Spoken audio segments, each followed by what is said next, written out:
interpreted for a former general, somebody in the armed services. I'll leave that up to General Flynn and his attorneys to deal with.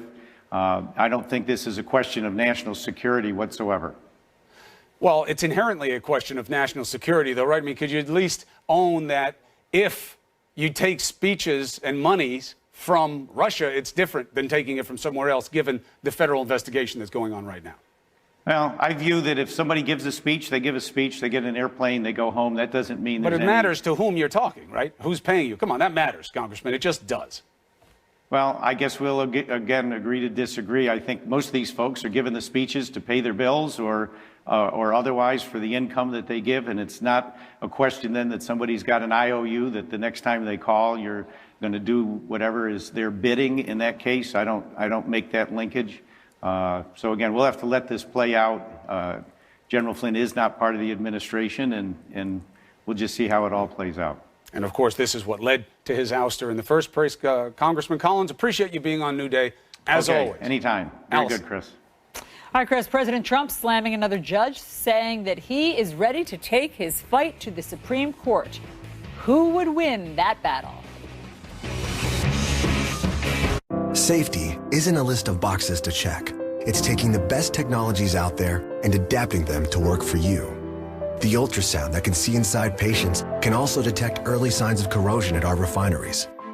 High-tech military cameras that see through walls can inspect our pipelines to prevent leaks. Remote safety is never being satisfied and always working to be better. Smile. No matter how well you provide for your family today, if you don't have life insurance, their future may be at risk. Think about what would happen if you were gone.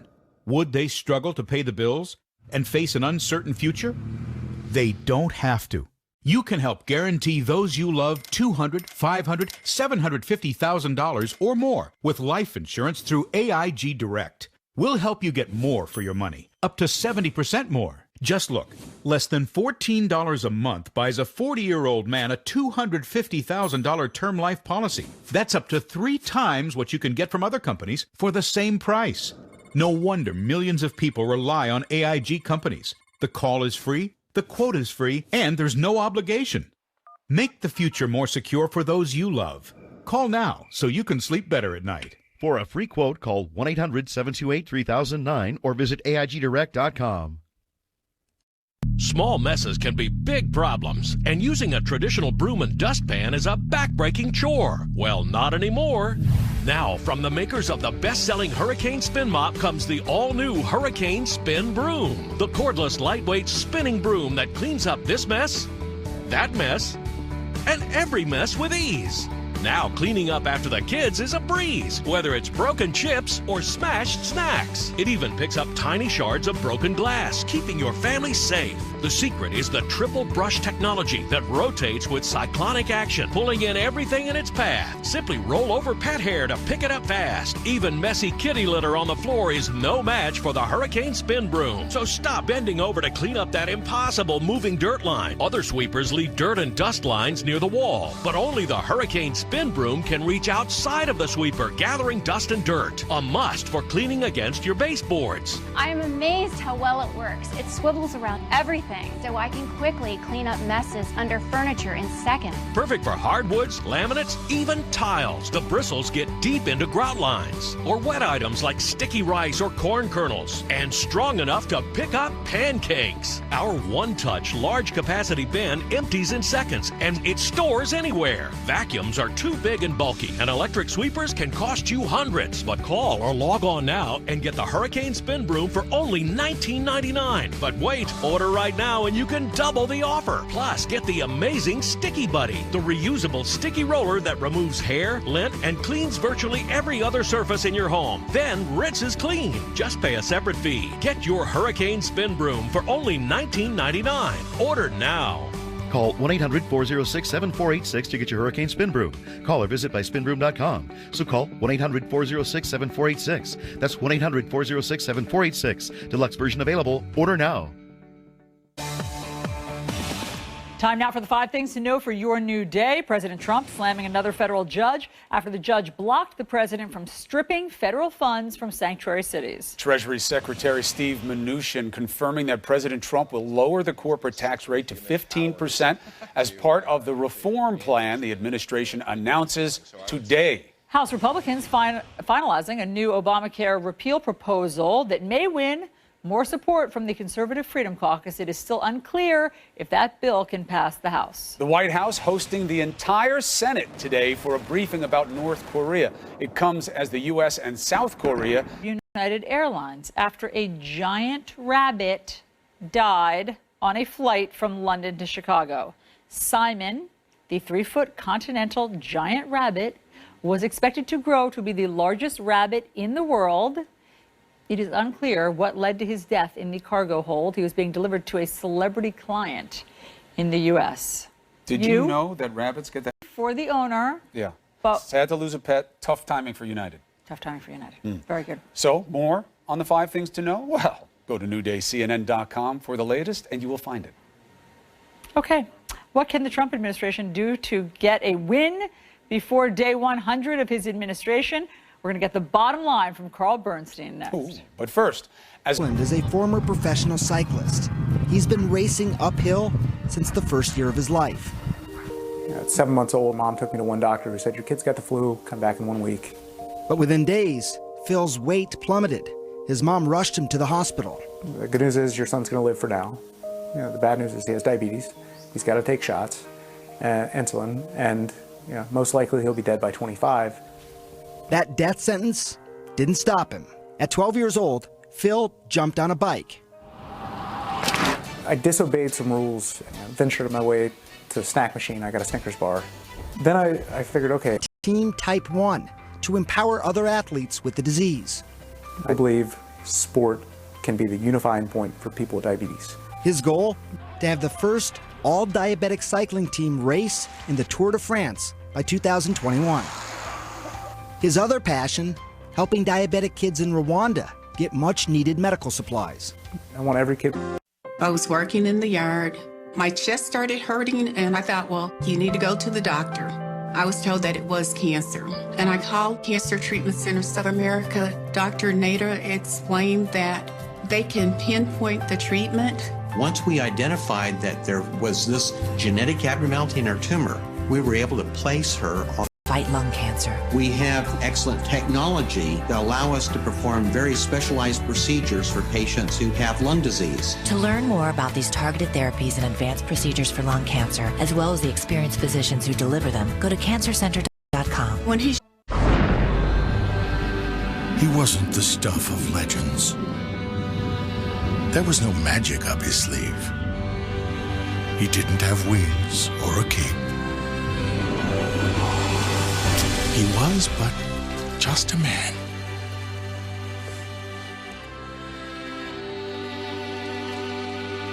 With the will to go beyond.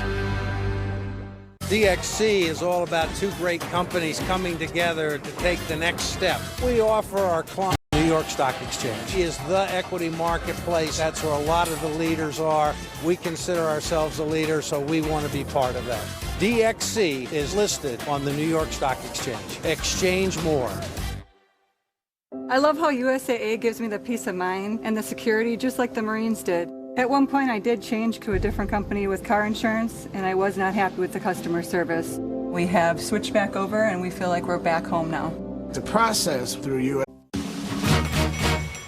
Tear down this wall. One small step for man. Time has come for action. Make the birthday of Martin Luther King Jr. National Holiday. Soundtracks, songs that defined history. Listen to the exclusive playlists on Apple Music now. If your credit card debt is out of control, if you're in over your head in monthly payments, there's a secret the credit card companies don't want you to know. If you have more than $5,000 in credit card debt, you have the right to settle that debt for a fraction of what you owe.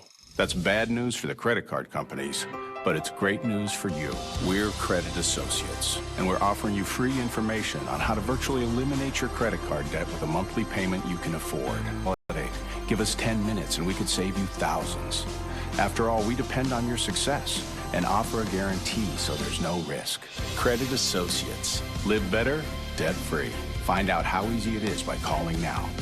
For the secret the credit card companies don't want you to know, call Credit Associates now and see how much money you could save for free. Call 1-800-507-4987. This is CNN, the most trusted name in news.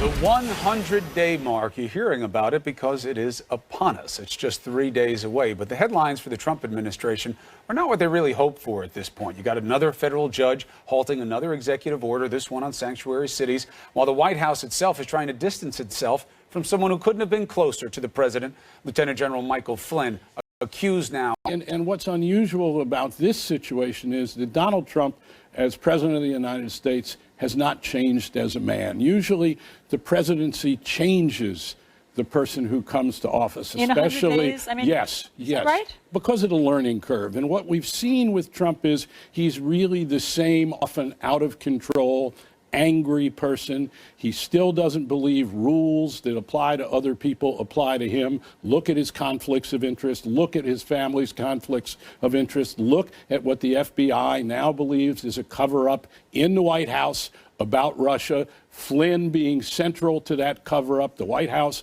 Donald Trump, he calls it a witch hunt rather than turning over the records that the FBI, that congressional investigators need. He also has his family in positions that no president of the United States would permit in terms of conflicts of interest of businesses. So what we have, and he also doesn't do his homework, which is key to a real problem. A president of the United States who does not do his homework. Well, the people around him in the White House have been a problem thus far also. He has not been well served by counsel, and I think that that's probably doubling down on his own. He also has some able people around him. And he does have some, but you look at what happened this week, Carl. Who told him to get out in front of a health care vote and say it was going to happen? Look, he has had some advice that is, look, he's got ideologues around him. He also has slash and burn associates, including members of his own family, though they're quiet about some of their slash and burn techniques. Look, Donald Trump's whole life has been about winning, and he doesn't give a damn how he gets there. He does not care how he gets from A to Z. And what you see with the judiciary, okay, you know, slash and burn, condemn, tell the people who follow him that judges are out of line, rather than looking at his own reds, etc., Muslims. So the patterns are all there of his whole life. Donald Trump as president, the same Donald Trump we've always seen. Let's talk about General Michael Flynn. He says in his defense that he did disclose that he took money from a speaking engagement in Russia. And as Chris has been pointing out, there's video of it all over the place. The White House probably knew that he had this relationship. Here's the video on everyone's screen. Do you think he committed a crime? Look, I think it's obvious that General Flynn is in up to his neck in terms not just of possible crimes involving his speeches and whether or not he registered as a foreign agent, which he should have and didn't. There, he is central to about what happened with the Trump campaign and Russia. The FBI, the congressional investigators are trying to learn what happened. And Flynn is almost like the ball of yarn that begins to unspool and is key to understanding it. And the White House, President Trump calls it a witch hunt of Flynn. It's not a witch hunt. He is impeding, the president is impeding these investigations by not turning over and saying to his people, give all those records about Flynn to the FBI, give them to the congressional investigators. Now, you have a situation today, a new Deputy Attorney General of the United States takes office. He's been confirmed by Congress. He's known as a real straight shooter, and he is going to go in and look at the facts now that Sessions, the Attorney General, has recused himself, and he is going to see, oh my God, there's a cover-up going on. The question is, what is Mr. Rosenstein, the Deputy Attorney General, going to do? So you think it's going to go that way, that the disposition, the recalcitrance of the White House thus far? The White House has obstructed these investigations, including the FBI investigation. But that doesn't mean in terms of a legal obstruction of justice. It means for practical purposes, the agents and those at the top of the FBI believe the White House is keeping... Perspective, as always. Thank you. All right, it's Wednesday, hump day. How about some good stuff? Let's do that. Next. The BMW i8's award-winning dual-engine technology, now available in BMW's most iconic models. Introducing the more efficient, more dynamic BMW iPerformance lineup, featuring the X5 plug-in hybrid with up to 540 miles per tank and the breathtaking acceleration of e-boost technology. It's technology. We only make one thing, the ultimate driving machine. Lease a BMW X5 xDrive 40e for $599 a month. What do Sure Payroll customers have in common? A super easy, affordable way to file and pay payroll taxes. With Sure Payroll, payroll taxes are a breeze. We process employees, contractors, and you can even pay yourself. We file and pay your federal, state, and local taxes. Just call 844-SURE-PAYROLL or visit surepayroll.com to get a free quote. Award-winning customer service. Guaranteed. Go to the bank? I know, right? Just go to lendingtree.com. Get up to 5 loan offers to compare side by side for free. Wow, that's great. Wait, how did you get in my kitchen? Oh, I followed a raccoon in through your doggy door. Get a better mortgage on your schedule, not the bank's. Lending Tree. When banks compete, you win. Just think of him as a big cat with rabies. Let's go! On the season premiere of Parts Unknown. Let's go! Hell yeah. Anthony Bourdain is in Los Angeles. This is delicious. Awesome. Taco truck on every corner. Where did loathing come from? Anthony Bourdain, Parts Unknown. Season premiere starts Sunday at 9 on CNN.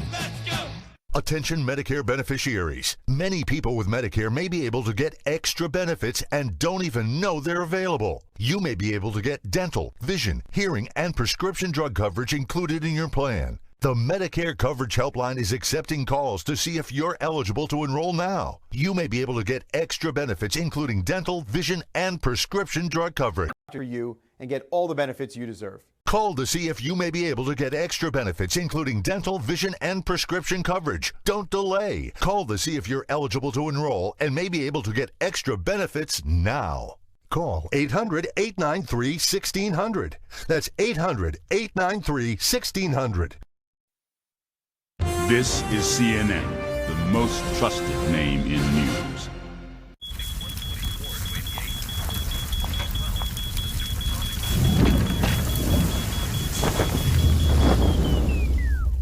Life happens everywhere. Like it never even happened, only happens here.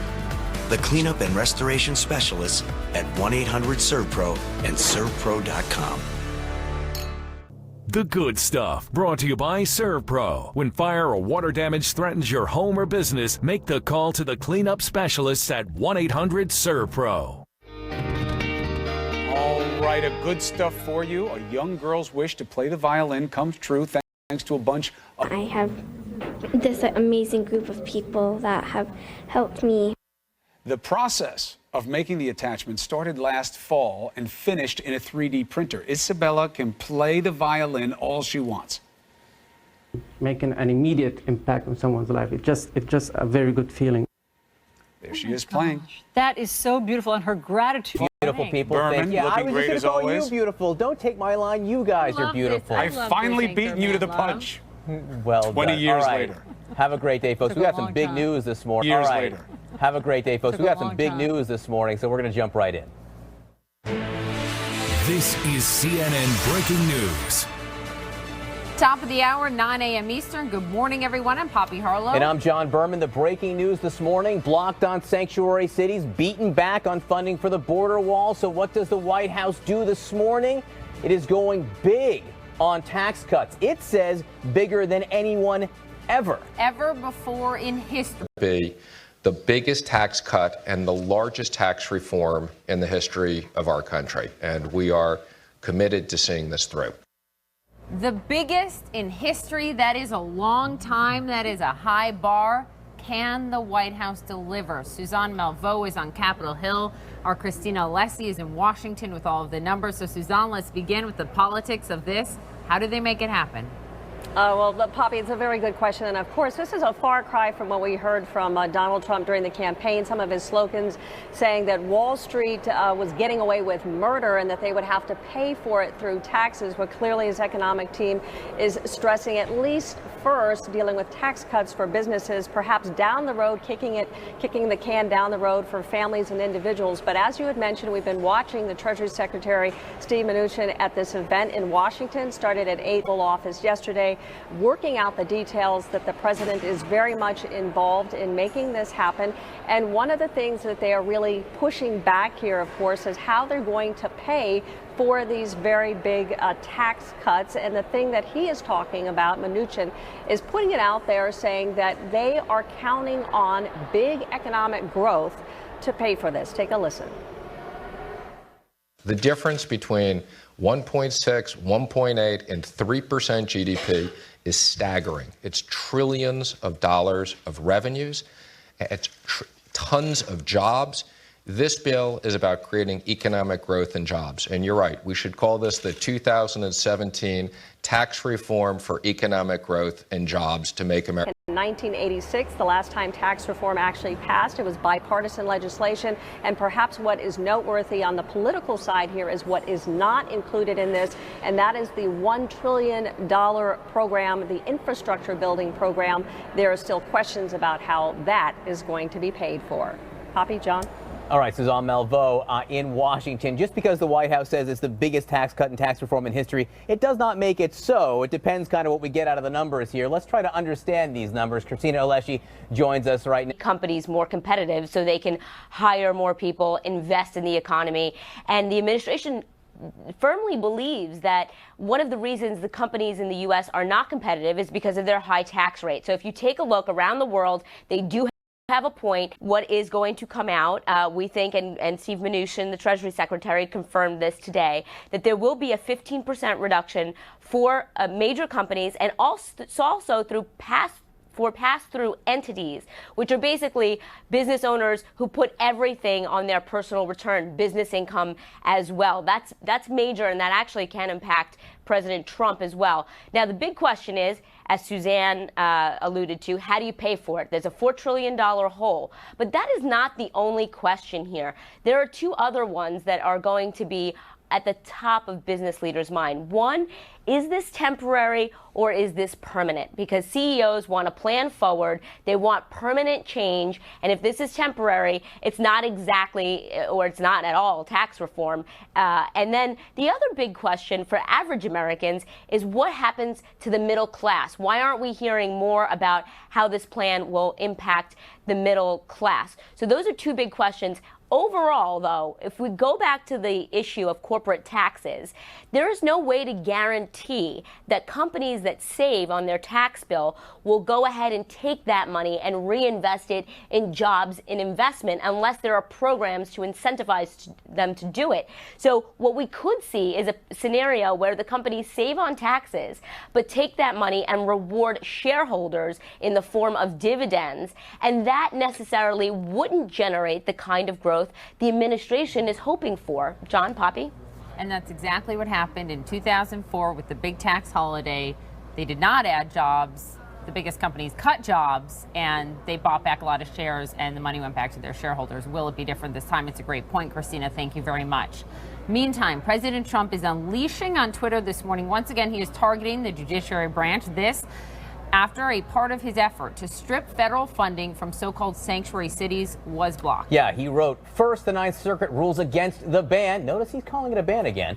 And now it hits again on sanctuary cities, both ridiculous case. And now the sanctuary case is brought in the Ninth Circuit, which has a terrible record of being overturned, close to 80%. They used to call this judge shopping, messy system. Busy writing from the president this morning. CNN's Joe Johns live at the White House with more on this White House reaction, Joe. Good morning, John. In a lot of ways, this is a case that plays right into the concerns of the president's political base, and so does the outrage emanating from the White House over the last several hours. But the language perhaps is a bit strong given the fact this is a matter under litigation.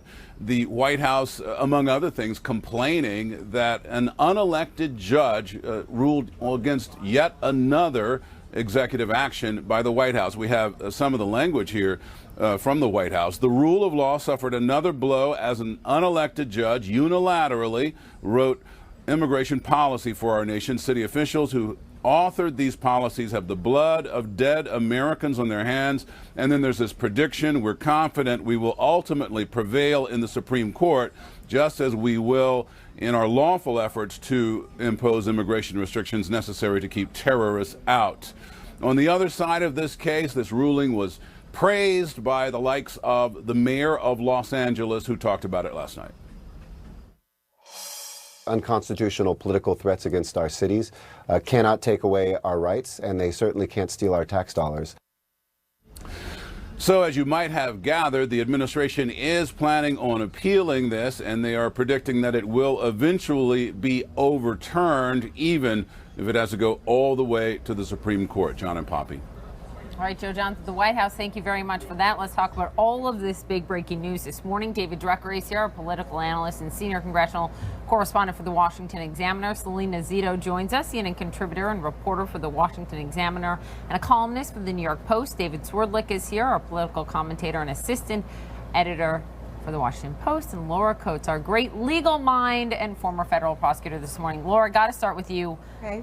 What exactly did the court do here? And what is the legal impact and what is the political impact? Well, the court honored what's called the 10th Amendment and said essentially two things. One, the right to actually have federal funding can be conditioned, but it's got to be done beforehand. It cannot be done after the fact. And so when you have the 10th Amendment, it essentially says you cannot just commandeer these individual state and local officers or when you have the 10th Amendment, it essentially says you cannot just commandeer these individual state and local officers or enforcement agencies to try to take on the role of the federal government. But if you are going to do that, they have to have notice, an opportunity to be heard beforehand. And what it sounds like happened with this particular executive order is that the rug was being pulled out from underneath these cities who took funding. And that is not going to be an effective strategy when you have Congress who's in charge of allocating those funding.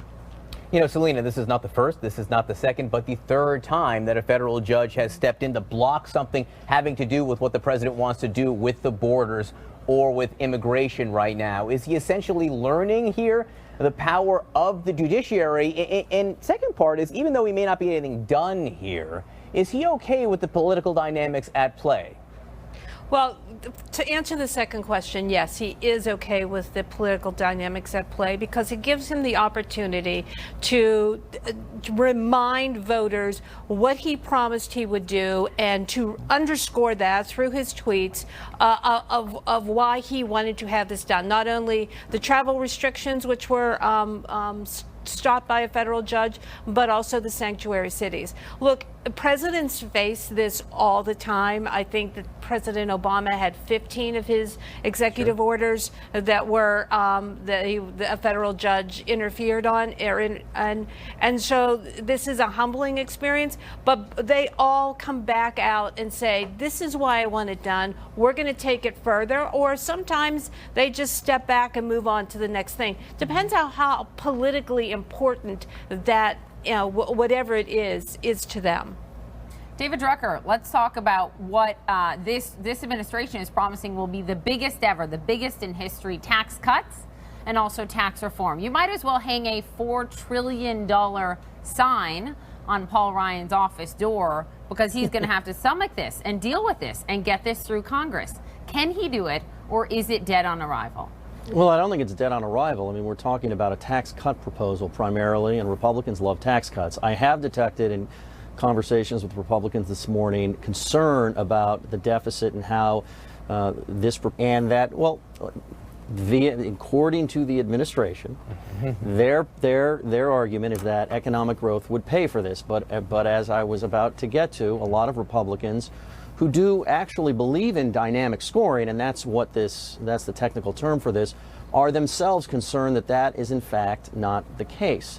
And so I think that this is going to be a lot more politically tricky than the White House might assume, or maybe they're prepared for that. But here is the larger question, Poppy, to me that's very interesting.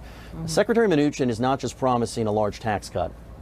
He's saying that that what they're going to do is the largest tax reform in U.S. history. And so I want to see today if they actually propose tax reform. In other words, are they going to propose eliminating a lot of deductions and carve-outs that are very popular with many constituencies, with many Republicans on Capitol Hill? Because reform means simplification, means overhauling how you pay your taxes, what kind of deductions you're able to claim, and all of that. And so if they don't propose something that's very specific and expansive in terms of how you alter the structure of the code, then it's not really tax reform. And the one reason I'm suspicious is because reform is how you pay for it. It's how you eliminate a lot of the deductions. Then it's very, very complicated on the Hill. If we're not, it still may be complicated because of the deficit implications, but in some ways it may be easier to create consensus because every Republican is at least theoretically in favor of cutting taxes. Right. They say this is the biggest tax reform in history, but we have not seen any evidence like a shred, a single proposal, which is reform rather than just a cut. We will wait and see if that comes out today. And on dynamic scoring, this would take more than dynamic scoring to make up $4 trillion. It would take up historically wicked dynamic scoring, the likes of which we have never seen before, in order to make up $4 trillion. But you know, economists, they'll look at that. David Swordlick, there's another aspect of this which is interesting too, and it has to do with the pass downs, which basically means all businesses will be included in some of the tax cuts. And the New York Times has this take: Mr. Trump's decision to extend the corporate tax cut to real estate conglomerates like his own will give Democrats a tailor-made line of attack. I think we could probably put the countdown clock, the CNN countdown clock up here, and it'll be within the hour that we'll hear from Democrats harp on this. Yeah, John, I think the New York Times is right on that. I think Democrats already had a tailor-made line, just talking about what David was saying a moment ago.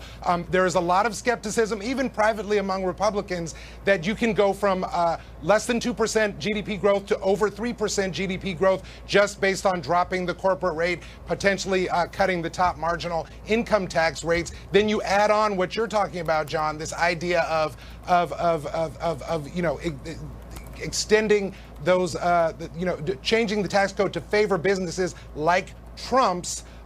Democrats have talking points. They're already not inclined to give the Republicans help with this. I think the Republicans can do this, but it's going to be a very tough slog to convince enough people to vote for it, especially in the Senate.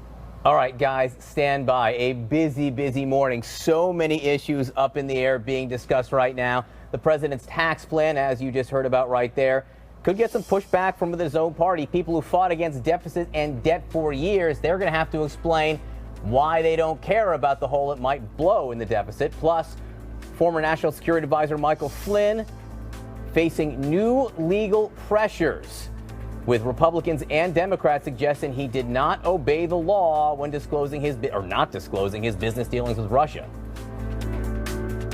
Senate invited.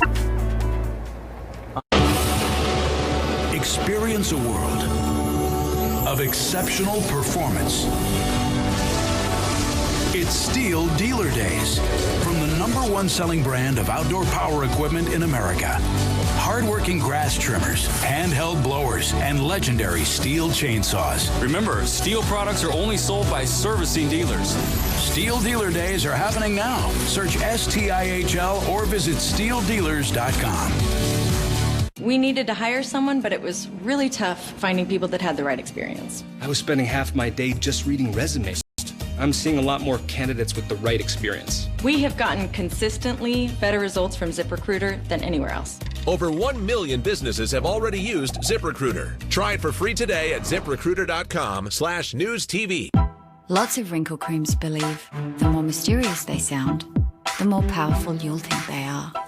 It's time to see what power really looks like. New Neutrogena Rapid Wrinkle Repair with Accelerated Retinol SA. Clinically proven to reduce wrinkles in just 1 week. Wrinkles? Your time is up. Rapid Wrinkle Repair. And for dark spots, Rapid Tone Repair. Neutrogena. See what's possible. We asked a group of young people when they thought they should start saving for retirement. Then we asked some older people when they actually did start saving. This gap between when we should start saving and when we actually do is one of the reasons why too many of us aren't prepared for retirement. Just start as early as you can. It's going to pay off in the future. If we all start saving a little more today, we'll all be better prepared tomorrow. Prudential, bring your challenges. He wasn't the stuff of legends. There was no magic up his sleeve. He didn't have wings or a cape. He was but just a man.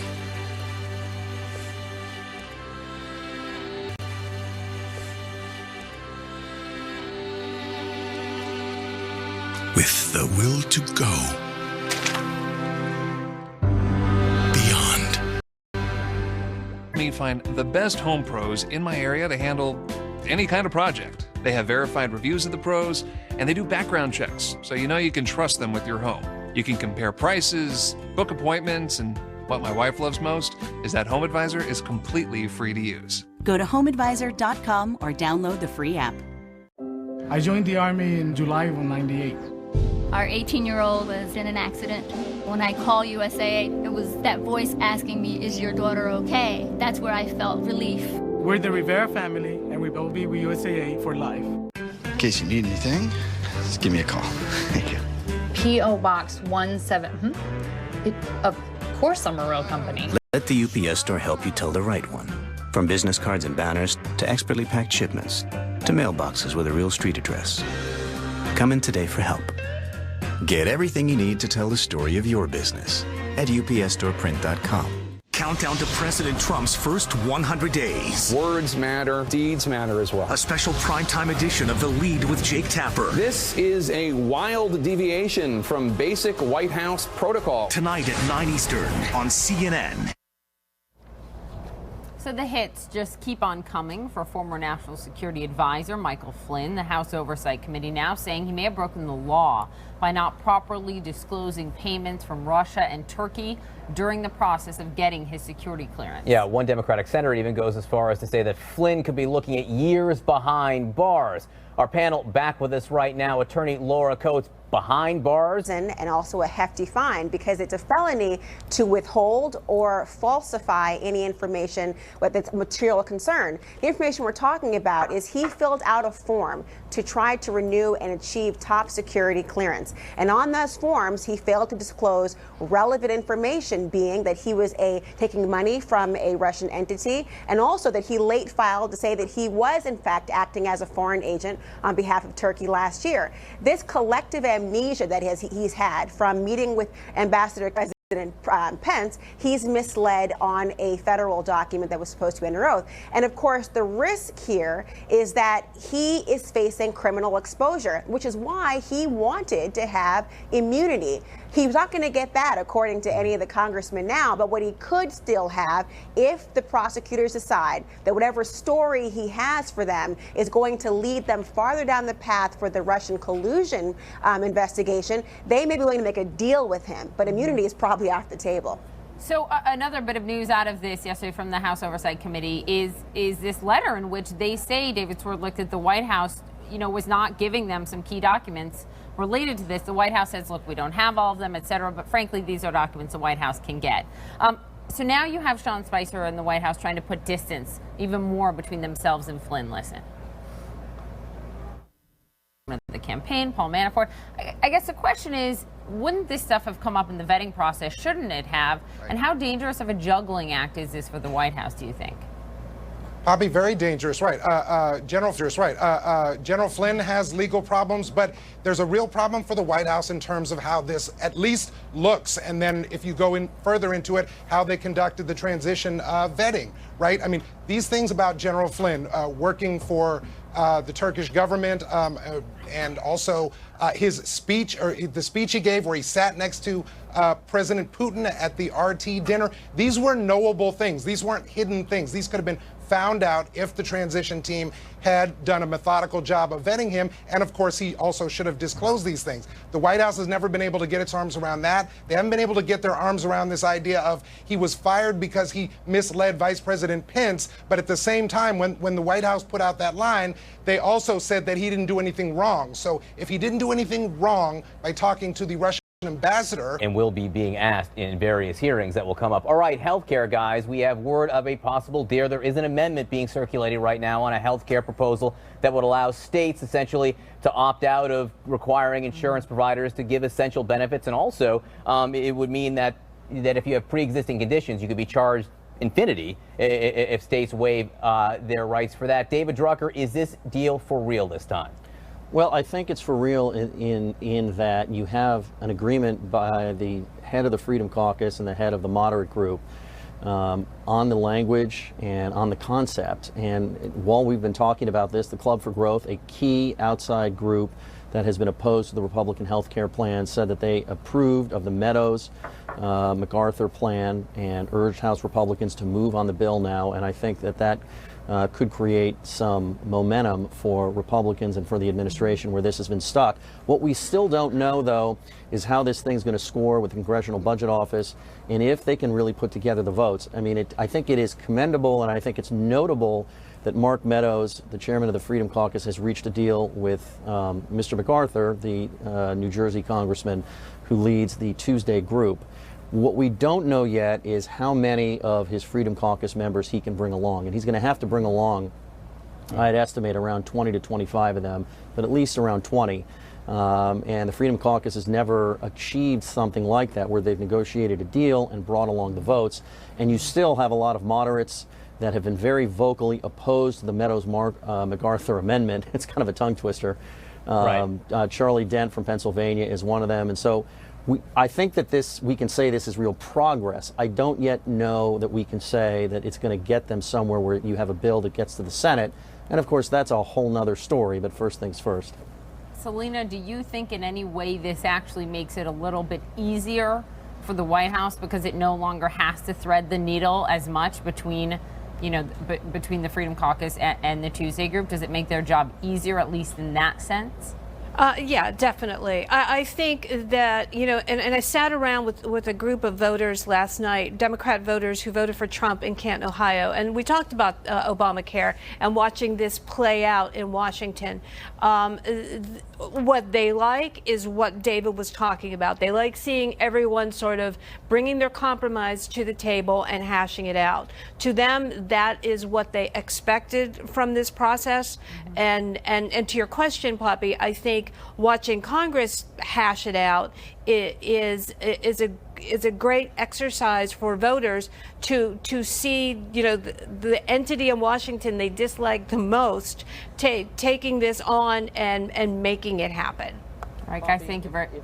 If I could just add one quick thing. The polling on the Republican health care bill is so much lower than the idea of repeal and replace when they started. And that's a challenge that they are going to have to get over because people think so much higher of Obamacare now than when this process started. And that's a political challenge for Republicans. Right, you've got over 60% of folks who want it altered, but not totally gotten rid of anything at all to tackle the national debt. That's next. To do the best for your pet, you should know more about the food you choose. With Beyond, you have a natural pet food that goes beyond telling ingredients to showing where they come from. Beyond assuming the source is safe to food. How can Credit Karma help you enjoy the game? Credit card from a beauty shop? That's not mine. By disputing errors instantly. Sign up for Credit Karma today. BP engineered a fleet of 32 brand new ships with advanced technology so we can make sure oil and gas get where they need to go safely. Because safety is never being satisfied and always working to be better. Mesothelioma is a rare cancer linked to asbestos. This disease can remain in your body for decades before symptoms finally occur. Visit ClassAction.com to receive your free mesothelioma book that will answer most of your medical and legal questions. $30 billion was set aside for mesothelioma victims, and in most cases, your claim is settled out of court without a jury trial. ClassAction.com. Information, protection, justice. If you've been turned down for a mortgage because of credit or tax return issues, Cash Call Mortgage now has credit and income-solving mortgages with no closing costs. Just call 855-890-CASH and we'll work with you to find a solution to your mortgage issues. At Joseph A. Bank, save up to 60% on almost everything. With all Traveler suits, just $249. All dress shirts and sport shirts, including Traveler, $39. And Traveler twill pants, just $59. Only at Joseph A. Bank. The average family's new but old home. It stood up to 2 rookies, a one-coat wonder named Grams, and 3 staycations. Baier, #1 rated interior paint, exterior paint, and stain. Only at the Home Depot.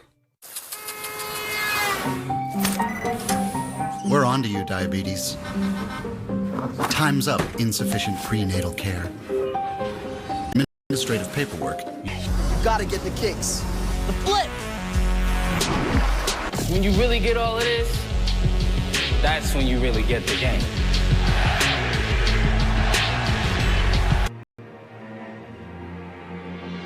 Call Laser Spine Institute, the leader in minimally invasive spine surgery, to learn how a less than 1-inch incision can have you up and walking within a few hours of surgery, free from chronic back pain, and with no hospital stay and no lengthy recovery. If you or a loved one have been diagnosed with spinal stenosis, bulging or herniated disc, sciatica, or... Now, I can do everything that I did prior to my back injury. I can play with my kids. I can go bike riding, soccer, football, fishing. Changes your whole life. If you've been told you might need neck or back surgery, call 1-800-65... A lifetime of standing tall. This is CNN, the most trusted name in news. All right, taking a look at the numbers right now. Wall Street up about 12 points. Perhaps a reaction to the president's proposed tax cuts. Market's actually been way up over the last several days in anticipation of these proposals. What do they like? Well, they like the fact that corporations and pretty much all businesses will see tax cuts. Postcard. Big postcard. Just to note there, point of fact. But how can this president pull that off without increasing the national debt a lot, which, by the way, now stands at $20 trillion. That, my friends, is where your elected representatives come in. Let's bring one in. Ohio Republican Jim Renacci. Representatives come in. Let's bring one in. Ohio Republican Jim Renacci. He sits in the House Budget Committee. So nice to have you, my friend. So, as John Berman likes to put it, let's put this to the Goldilocks test. 15% for all businesses. What do you think? Too big? Too small? Just right? Well, first off, we have to come out. It's a great question, but here's where I believe. Not only am I the #1 goal we have to do is be competitive. We have to make the United States the most competitive place in the world to do business. By doing that, as a businessman, you drop your price down, you drop your rate down, and you get businesses to want to come here. When businesses come here, they employ more people. So I guess the argument would be, well, if you drop the tax rates, are you going to increase the deficits? That's the other side of it. But remember, in the business world, same identical thing. You drop your prices down, you increase your losses. So what you got to hope is you sell more, but at the same time, you got to bring your costs down. You got to bring your expenses down. So I hope that appears to be the direction this president's going. He's a businessman as well, and I think that's where we need to go. We have to make sure companies stay here because the greatest value is employment and jobs, which will occur by the more businesses that are here. You talk about what businesses need to do. They also need to be fiscally responsible. They need to pay for the various things that they propose. And fiscal responsibility has been a central tenet to your whole political career. On just Monday, you wrote, "I'm deeply concerned about the fiscal state of our country. Our national debt has grown from $8.6 trillion in 2000. I'm deeply concerned about, but remember, if we don't do anything, which is just nothing, we will continue to lose businesses, which will also continue to increase the national debt. As employees and employers leave and employees go overseas, we'll continue to grow the national debt. So we are at a time here in Washington where we have to look at what works. And I think it's a little bit of everything. We have to bring rates down to keep businesses here. Okay. We have to look at our expense side. We have to look at a number of things. Look, I proposed a tax plan as well. And I continue to say we have to look at ways of bringing this rate down so we can keep businesses here. So, Congressman, just an empirical fact, most businesses, big profitable businesses, don't pay anywhere near 35% in federal taxes. They pay, according to the Government Accountability Office, 14% in federal taxes, 22% when you add in state and local. And I'm not arguing that America needs to be more competitive. It does. But you keep talking about businesses leaving as though Apple or General Electric are just going to get up and leave. What business can you point to that has just left this country in the last decade because of the tax code? Well, actually, go to Ireland. If you want to take an interesting trip, fly to Ireland. A lot of these companies do a lot of business through Ireland, but they haven't totally left the country. Well, they haven't, but what they've done is they've moved their operations overseas and their tax jurisdiction overseas, and we're going to continue to lose business moving overseas. Look, I'm also a CPA. I can tell you that the best advice I would give a business that can move its tax jurisdiction is to move it. And the answer isn't, there's a lot of people say, well, let's just penalize those businesses for leaving. I'm telling you, as a businessman for 30 years, businesses will find ways to move. What we have to do is make our country the most competitive place. That is the answer. We have to have a competitive rate. We have to work toward that. And it's worth expanding the deficit and the debt, sir. Just to be clear, if this passes as is, will it increase the national debt? Well, look, if you're just going to lower taxes, if you're just going to lower, look, I'll go back to the business model. If you're just going to lower the price and you don't look at the other side of the ledger, the expense side, you're right. It's going to increase things. But at the same time, we have to start. It's one of the reasons why I want to bring the Comptroller General in. I have a bill that the fiscal State of the Union address. But sir, Congressman, can you vote for this bill unless the White House comes in and says we're going to get revenue from somewhere else, or unless we're going to cut somewhere else? Because as of now, they haven't proposed any broad-based spending cuts, no entitlement cuts at all. So without that, could you vote for a tax cut this big? Well, first off, I have to look at the entire proposal. You're right. Do I believe we need to reduce taxes? Yes, I do. Do I believe every member of Congress realizes we have to reduce the corporate tax rate? Yes, I do believe they understand that. In the end, we have to look at the totality of the package. I don't know what else we're talking about, but I do know one thing. We have to get rates down. So that's a starting point. And we can't just keep sitting around and not doing that. I've been here 6 years now, and I can tell you, we continue to talk about tax reform. We continue to talk about bringing rates down. We have to do it. After 6 years, the frustration level for me is high. As a businessman, it's even higher. Congressman Jim Renacci, great to have you with us, sir. Appreciate your time. Thank you. All right, big day for its largest artillery drill in history. We have a live report from North Korea coming up.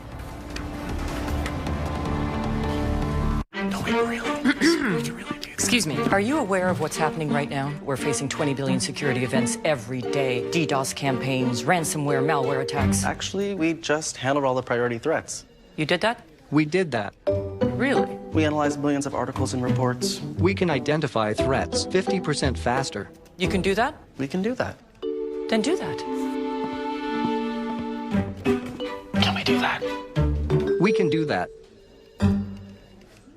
Patients, they ask me about whitening all of the time. I tell them the thickness of your enamel determines essentially how white your teeth are going to be. The strength of your teeth needs to be there in order for that whiteness to last. I would definitely recommend the new Pronamel Strong and Bright to my patients to keep their enamel strong, help to keep stains away, and polish the enamel. They're going to get whiter, brighter teeth. This is going to be a really great product for my patients. Realize timing is key. Trust technology to support you. My father once said, it doesn't matter what you do in life, just be the best at it. Lease a BMW 530i xDrive sedan for $589 a month. Hey, allergy muddlers, are you one sneeze away from being voted out of the carpool? Try Zyrtec. It starts working hard at hour 1 and works twice as hard when you take it again the next day. Stick with Zyrtec and muddle no more.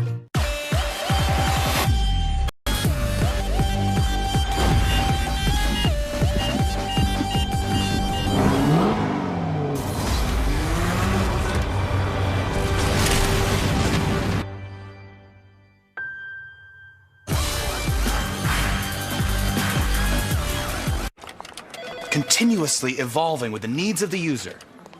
Accessible through the cloud to new markets all over the world. The business model is completely different. Yes, it is. We aren't. People who know BDO. The #1 rated Ego Power Plus mower. Featuring Ego's patented 56-volt arc lithium battery technology.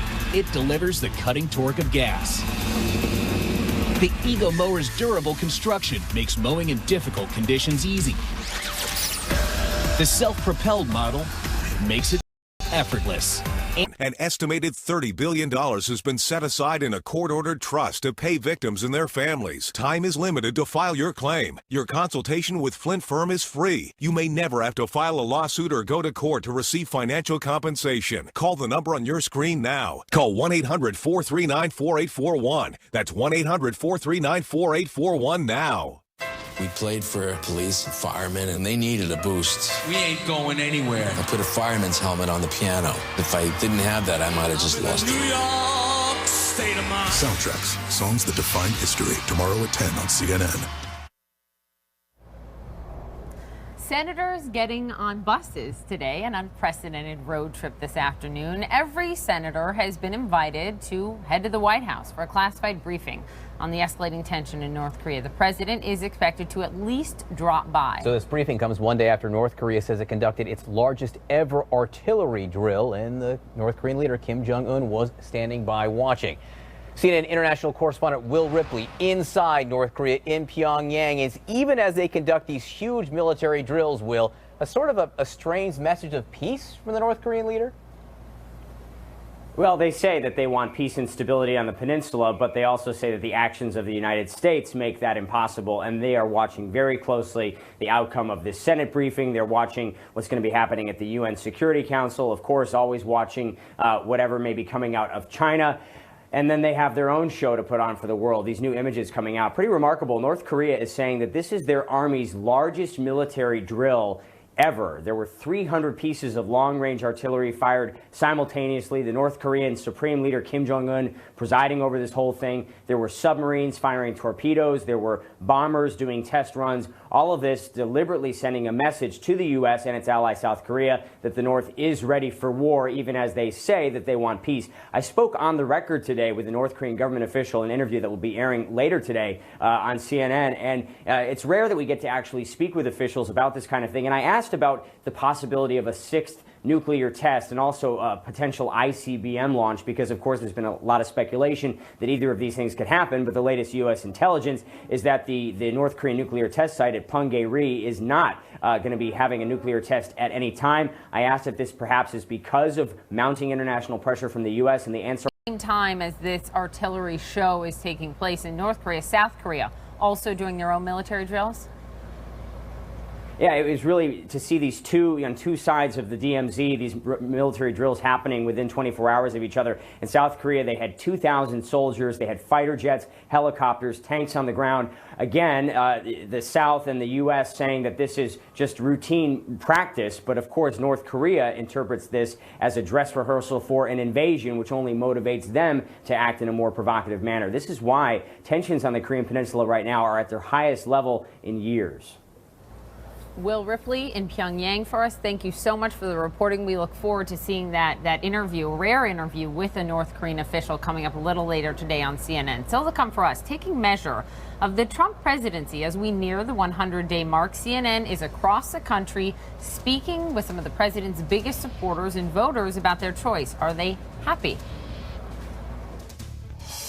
100 days in, how do you feel he's done? 100 days in, I'm not pleased. Really? Okay. I'm not pleased.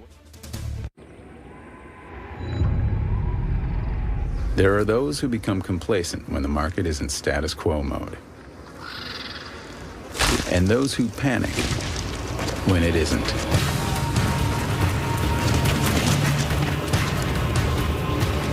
But if you're like us, you know that focus, commitment, and higher expectations will get you to places you've only dreamt of. We are Athene, and we are driven to do more. He's a NASCAR champion who's faced thousands of drivers. She's a world-class swimmer who stared down the best in her sport. But for both of them, the most challenging opponent was PE blood clots in my lung. It was really scary. A DVT in my leg. I had to learn all I could to help protect myself. My doctor and I chose Xarelto. Xarelto, to help keep me protected. Xarelto is a warfarin interferes with at least 6 blood clotting factors. Xarelto is selective, targeting just one critical less of your body's natural blood clotting function. Don't stop taking Xarelto without talking to your doctor, as this may increase risk of blood clots. While taking, you may bruise more easily or take longer for bleeding to stop. It may increase your risk of bleeding if you take certain medicines. Xarelto can cause serious and, in rare cases, fatal bleeding. Get help right away for unexpected bleeding, unusual bruising, or tingling. If you've had spinal anesthesia, watch for back pain or any nerve or muscle related. Tell your doctor before all planned medical or dental procedures and before starting Xarelto about any conditions such as kidney, liver, or bleeding problems. You've got to learn all you can to help protect yourself from DVT and PE blood clots. Closing costs. Just call 855-890-CASH and we'll work with you to find a solution to your mortgage issues. Looking sharp, Len. Who's the lucky lady? I'm going to the bank to discuss a mortgage. See, you need a loan, you put on a suit, you go crawling to the bank. This is how I dress to get a mortgage. I just go to Lending Tree. I calculate how much home I can afford. I get multiple offers to compare side by side. And the best part is, the banks come crawling to me. Everything you need to get a better mortgage. Clothing optional. Lending Tree. When banks compete, you win. Okay. Awkward. Does it make you uncomfortable that I'm black? Does it make you uncomfortable that I was 11 years old when I owned my first gun? Does it make you uncomfortable that I know you judge me by my accent? To know that I'm not here to be your fetish or fantasy? That I am determined to create change. Does it make you uncomfortable that I'm married to a white woman? Does it make you uncomfortable that I'm a Muslim? If we talk about it, we could change it. If your credit card debt is out of control, if you're in over your head in monthly payments, there's a secret the credit card companies don't want you to know. If you have more than $5,000 and see how much you could save, call now. 1-800-507-4987. Don't declare bankruptcy. Don't consolidate. Give us 10 minutes and we could save you thousands. After all, we depend on your success and offer a guarantee so there's no risk. Credit Associates. Live better, debt-free. Find out how easy it is by calling now. For the secret the credit card companies don't want you to know, call Credit Associates now and see how much money you could save for free. Call 1-800-507-4987. A special primetime edition of The Lead with Jake Tapper, tonight at 9 Eastern. All right, Saturday marks the 100th day of the Trump presidency, what the president likes to call a ridiculous standard, but others consider a traditional milestone to measure an administration's achievements. So CNN has crisscrossed the country talking to the voters who helped elect President Trump. Are they happy so far? Our Martin Savage has their answers.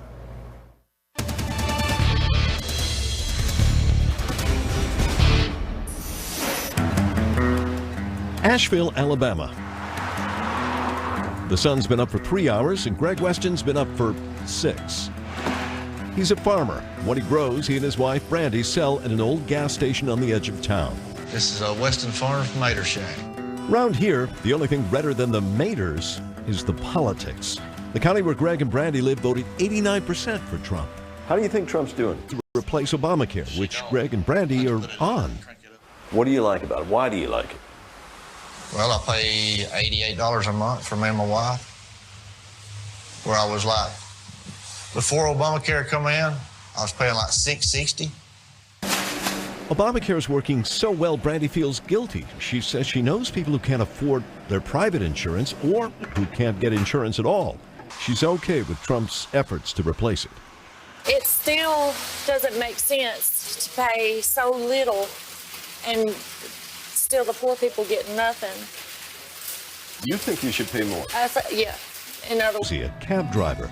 In the past, he's voted Democratic, but in 2016, voted Trump. The thing about a businessman is that it's action and it's not policy. Black Trump voters are rare in the South, only about 9%. Quinton's even more rare since he is black and gay. 100 days in, how do you feel he's done? 100 days in, I'm not pleased. Really? I'm not pleased. What don't you like? He's a little too brash, is that the word? It's a little hard. Quinton hasn't seen as much. I mean, according to the alternatives, I don't have any regrets. Right, you were not going to vote for Clinton. No, I'm not going to vote for Clinton. In Des Moines, Iowa, I find another surprise. Named Alberto Alejandre, a 32-year-old public school teacher who teaches Spanish to inner-city kids. Who did you vote for this go-around? I voted for Trump. Born in Mexico, some would disagree. But what's certain is that Alberto feels good about the administration so far, including on immigration. Being in America, to begin with, isn't a right. It's a great privilege. Madison County, Iowa, famous for its bridges and home to a man many feel personifies America, John Wayne. Brian Downs knew the Duke and found similar qualities in the Donald when he met Trump at a campaign event. Meeting him, that made a huge difference. Yeah, made a huge difference. Just because it's somebody who, he really felt like one of us. I had that feeling. The big campaign issue for Brian was the same as Alberto. Borders, immigration, and I think that national security is all part of that. I think he's doing great. And he also admits that Trump's had to deal with a bit of a learning curve. And he has as much as admitted, I didn't know it was going to be this complicated. From the birthplace of John Wayne to a scene right out of the Old West. John Flortini's family's been raising buffalo since the 60s. Today, the Durham Ranch has more than 3,000. They're a great story. I mean, they have a great... On a King Kong scale, Wyoming produces 40% of America's coal, dwarfing West Virginia and Kentucky. There's also oil, natural gas, and wind. We are the energy capital of the nation. Here, if you're not mining or drilling, you're selling to those who do. This past election, only one issue really mattered: jobs and energy. And yes, that's two, but in Wyoming, they're one in the same. Jeff Dale runs a business renting industrial generators. Too many hurdles. That could explain why Wyoming was the reddest state of all. 124,000 pounds. Michael Wandler's family-owned business has been repairing monster-sized mining machinery for decades. He voted for Trump and says things have been and a coal miner. She operates a P&H 4100 electric shovel that's larger than her house. One mistake and you really could do a lot of damage. Yeah, we don't make mistakes. She also voted for Trump, even though she was reviled by his words and actions toward women. And I was offended, but it was not about me. It was about... It's better. And 100 days later, they still do. Martin Savage, CNN, Wyoming. Marty met a guy who knew John Wayne. How cool is that? I mean, Marty is the best. Marty's the man. All right, we're moments away from a news conference. I think we have some live pictures right now. We're waiting to hear from Paul Ryan. This is his first chance to comment on what the White House is now calling the biggest tax cut plan, the biggest tax reform plan in the history of ever. We will bring you this news conference live.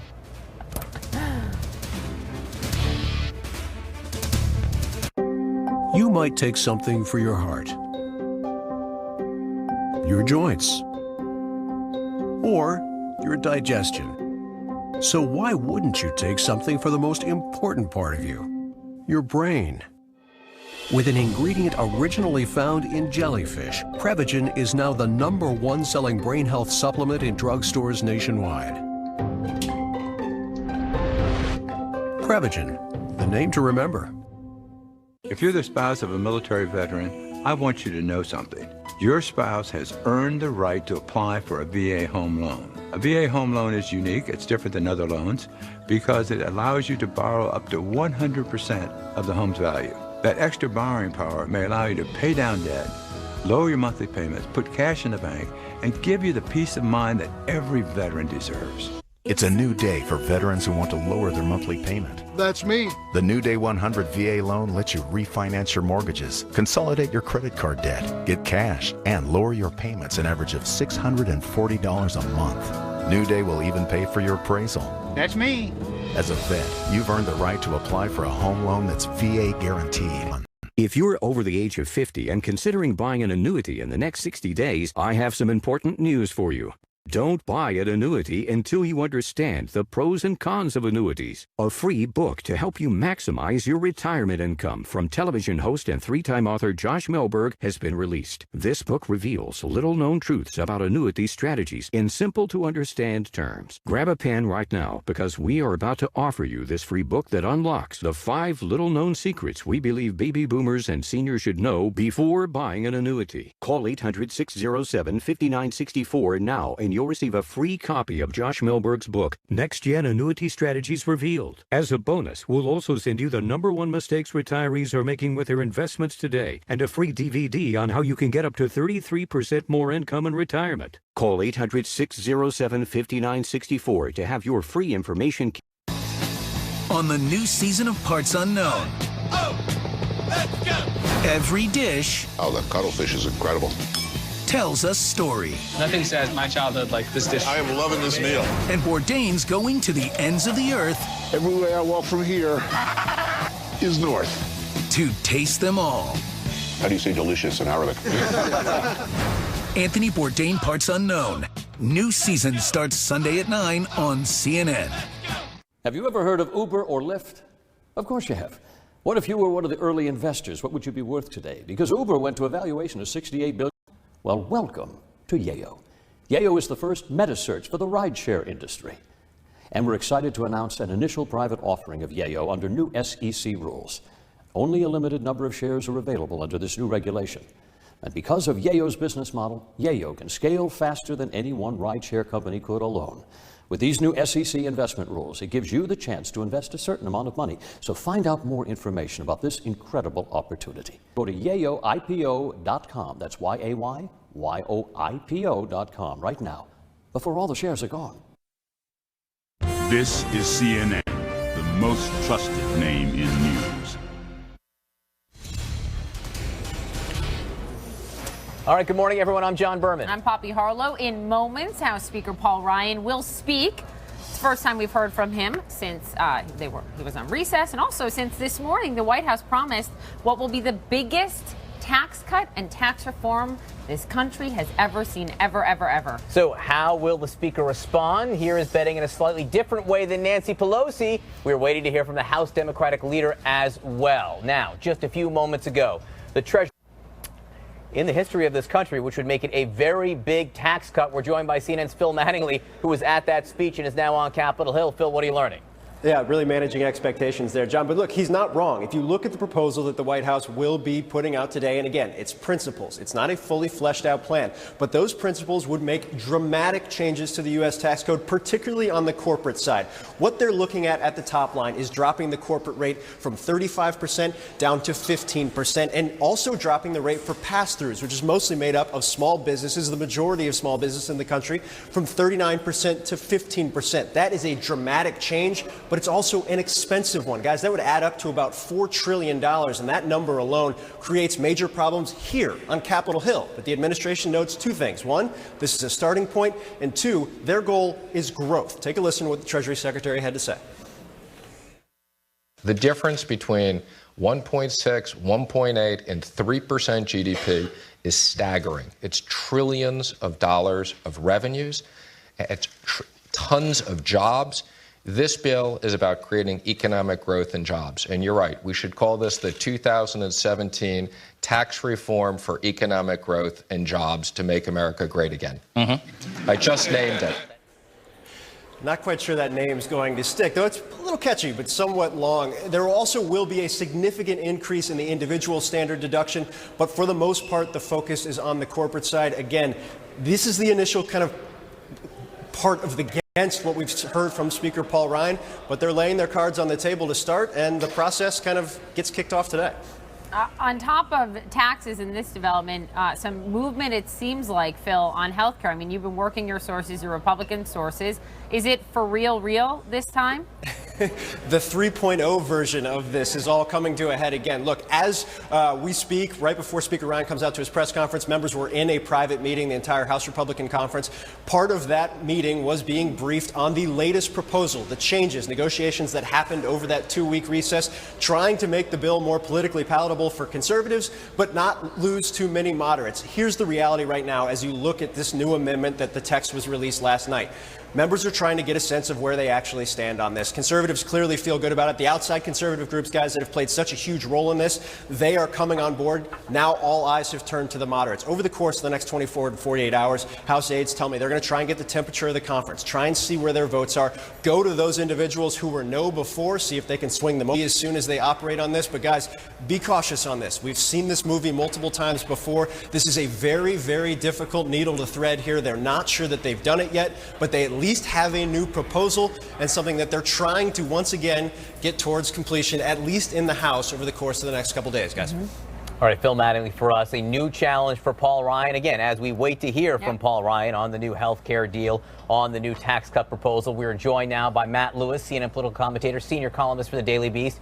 Ben Ferguson, radio host and CNN, waiting to hear what he says. look, Paul Ryan's a guy who likes tax cuts. Right. Let's establish that first and foremost. However, he's the guy who's going to have to get this biggest tax cut in the history of mankind through the House of Representatives. What's the challenge facing him? First 100 days in office since 1949. Nearly half of these measures are measures to take excessive regulations off the book so we can grow this economy. After years of workers and industries bracing for the next regulatory onslaught, all the unpredictability that has been coming with that, we are providing relief for energy jobs, for small businesses, for retirees. It has been estimated that the steps we have taken with this administration will save families and businesses more than $67 billion. That is real relief, and that promotes real economic growth. We've been trying to cut red tape for years, and now it's finally happening at record levels. Also to promote job creation. The president has signed bills making it easier for women to pursue STEM careers and to become entrepreneurs. To help our veterans, the president has signed bills making it easier for women to pursue STEM careers and to become entrepreneurs. To help our veterans, the president has signed a bill to lower out-of-pocket costs and to take steps toward fundamental VA reform, very much in need. We're going to keep building on this record.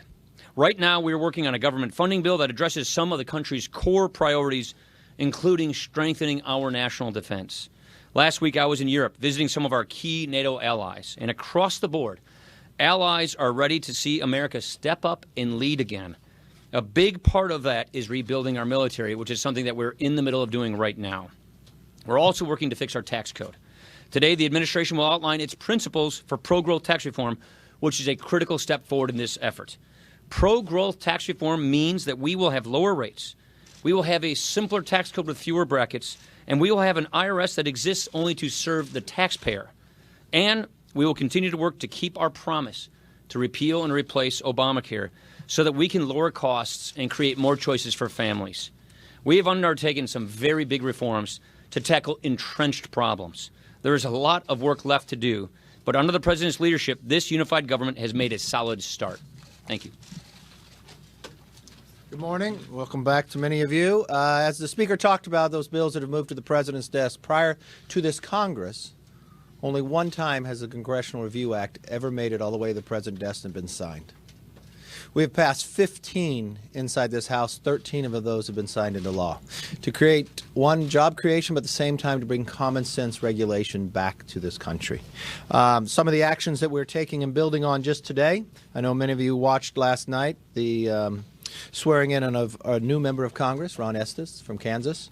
Also, we'll take up one from copyright position. Very important position to have over at the Library of Congress, focusing on the future of copyrights and others. We'll vote on that today. Tomorrow we'll take up about Freddie and Fannie. Freddie and Fannie are exempt from FOIA, that anybody could be able to get the information dealing with Freddie and Fannie as we move forward. We'll continue to be able to fund this government, making sure that our military men and women have all that they need to not only protect this country but make the world safe. And I will tell you, walking out of this conference, I see great movement when it comes to health care. We'll continue to make sure we keep our promise to repeal and replace Obamacare to make sure insurance costs are lower and people are actually protected from pre-existing conditions. Well, the last 2 weeks have been really good for members to go back to their districts and, again, hear from and talk to the people that actually elected us so that we can continue working for the American people to follow through on the things that are important to them, like getting the economy back on track, like getting the federal government out of the way in so many areas of their lives where people are hurting. Of course, one of those areas, the families, is Obamacare. With double-digit increases every year in premiums, with $10,000, $12,000 deductibles, with less access for good care. And that's why over these last 2 weeks, we've been working very closely with our colleagues all across the country to help rebuild the thousands of good jobs and helped ensure our NATO allies. And so I think you see a more cohesive working. Do that. And overall, I would I come back First, are you every avenue, but we think Casey. And it's basically a long, interesting. So no, we see this premiums give states more flexibility that the conditions. Susan, we're making really good. All right, you've been watching everything done along with the White House health care bill, not to mention says the option is that they're hearing from their Supporters want to see more action. I've seen the largest tax cuts and tax reform in history. He brushed it off. He said absolutely not. He really said they're in lockstep with the momentum, because also the corporate taxes to help got different than how they roll. There's a lot of congressmen I talked to last week. Lap for a victory that maybe the voter about fiscal can you do ever been, and I think that what Democrats safety net for poor people and very tough sell. I mean, fear mongering and American people, and you say to complicated tax, they're going to chance to make that the Hillary case. Rosen was the jobs president. This is promised the American people he would put them back to work for better paying jobs. They get 15%, have to use X amount. world. It's actually state and local taxes. This discussion will. This is the third that's happened. If you're keeping score. The hard part, from the B2 to the upcoming. We asked people to write down the things they love to do most on these balloons. Travel with my daughter. Roller derby? Now, burglaries before they happen. My invention. IT, so don't.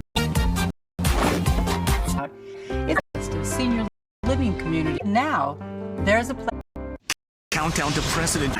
Closed captioning brought to you by IBGuard. Manage my IBS. Take control. Ask your doctor about non-prescription IBGuard. President Trump this morning on Twitter unleashing once again against a judge. This after a part against sanctuary cities in this case, but it could end up starting with White House aides last nation ultimately prevail in the of the mayor of Los Angeles, and that's where they predict the military drill. For drivers with accident forgiveness, call 1-888-776-2147 for a free quote today. Liberty stands with you. About. But then I realized there was. So I finally broke the silence with my doctor about what I was experiencing. He said Humira is for people like me who've their medications but still experience or worsening heart failure. Before start Humira if you have an infection. If you're still just managing your symptoms, talk with your gastroenterologist about Humira. Humira, remission. Every couple can get the best sleep ever. Does your bed do that? For a limited time, find final clearance prices on the CSC bed. Save $600. End Saturday. Only at a store or sleep time and automatically deploying countermeasures, keeping the world of business connected and protected. That's the power of and. Call a fast. Watch. Text fast to 30. With is much sooner than the previous. On state media, practice runs designed to send a message to the. It is only a matter of on the North Korean want to bring in CNN Global Affairs of what the Senate. So the ranking does have that strategy in place, and that it will articulate it to the senators today. Say, here is our red line. At the State Department to deal with showing approaches can hit the United States. There begs a. Could there be in their artillery? If you were a betting man and you. The music and the artists post 9/11 are reflective of the many emotions we feel. We ain't going anywhere. We played for the events. Soundtracks, songs that defined history. To err is human. To anticipate is Lexus. Experience the Lexus RX with advanced safety. Standard. Everything we can to break our products here, so they won't let you down here.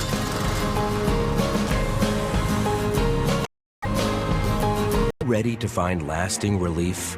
Call Laser Spine Institute, the nation's leader in minimally invasive spine surgery, to learn how a less than 1-inch incision can have you up and walking within a few hours of surgery, free from chronic back. I can get on the bike, I can go anywhere.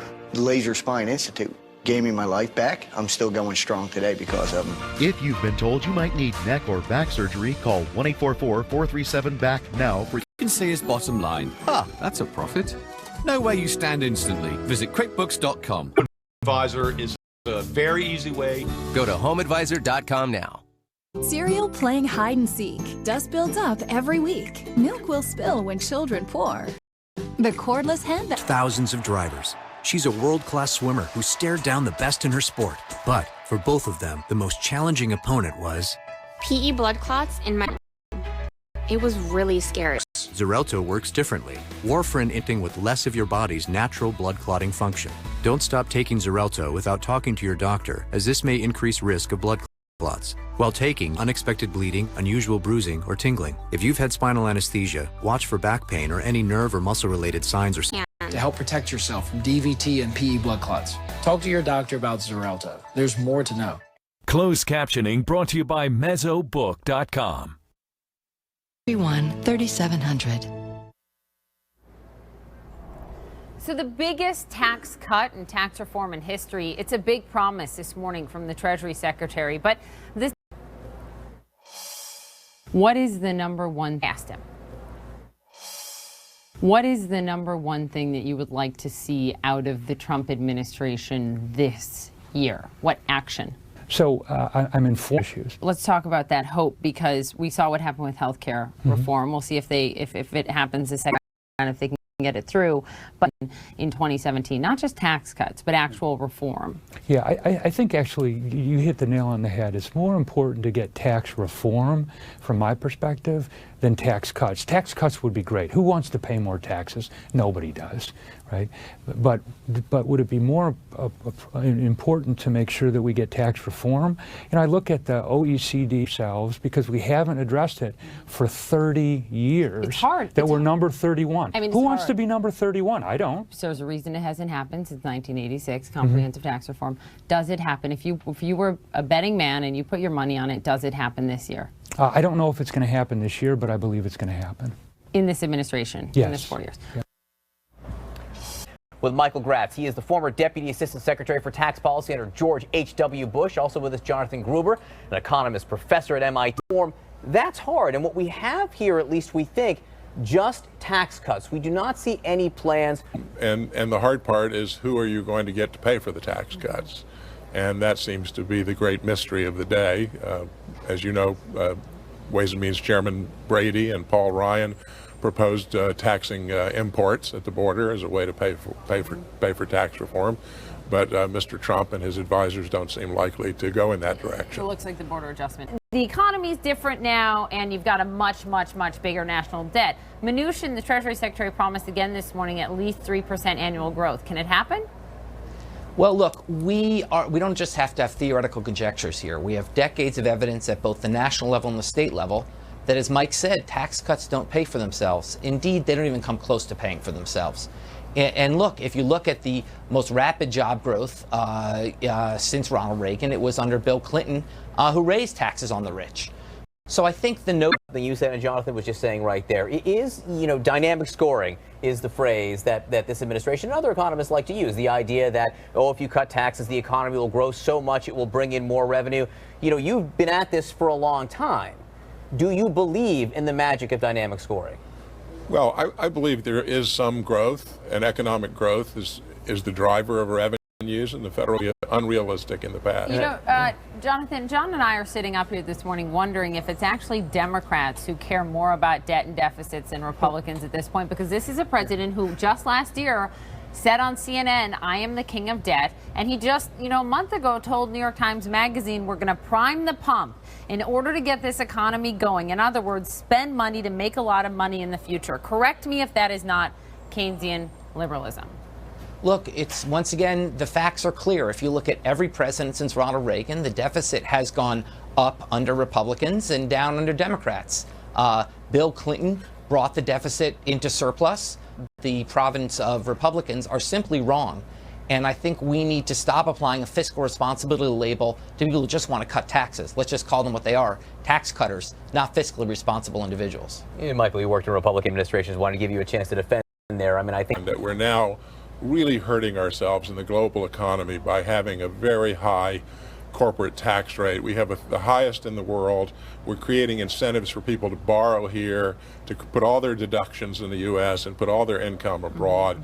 And bringing down the rate has been a goal of everyone who's thought about this seriously. So I think we definitely need to bring down the business tax rate. I think a lot of Democrats would agree. Every with Democrat you. we found on the show agrees. Yeah, they agree. It's just how much and how you're going to pay for it. Before we let you go, Jonathan, very quickly, Paul Ryan just said something that struck us at the top of the hour. Listen to this on health care. and protect people with pre-existing conditions. And that is exactly at the heart of what the MacArthur Amendment does. He's promising that this new deal that is being worked out between the Tuesday Group and the Freedom Caucus would protect pre-existing conditions, no question. You were architects of Obama. But in practice, it would go away because this law would allow states to remove community rating, which would mean insurers could now charge the sick many, many multiples the healthy. So yeah, insurance would have to cover cancer, but you could charge people $100,000 a month to cover it. How is that providing pre-existing conditions protection? It's not. This is simply taking what was already going forward. Last word on Obamacare? Well, I think that it's going to be very difficult to get the votes in the House, just like it was before. Everything that pleases the conservatives worries the moderates on the Republican side, and it's a very difficult balancing act. And the moderates is where the game is right now. Thank you guys very much. We appreciate it, Michael. Nice to have you. Jonathan, thanks to you as well. Still to come for us, from running for president to running a baseball franchise. New reports that Jeb Bush teaming up with Derek Jeter to buy the Florida Marlins. The details are next.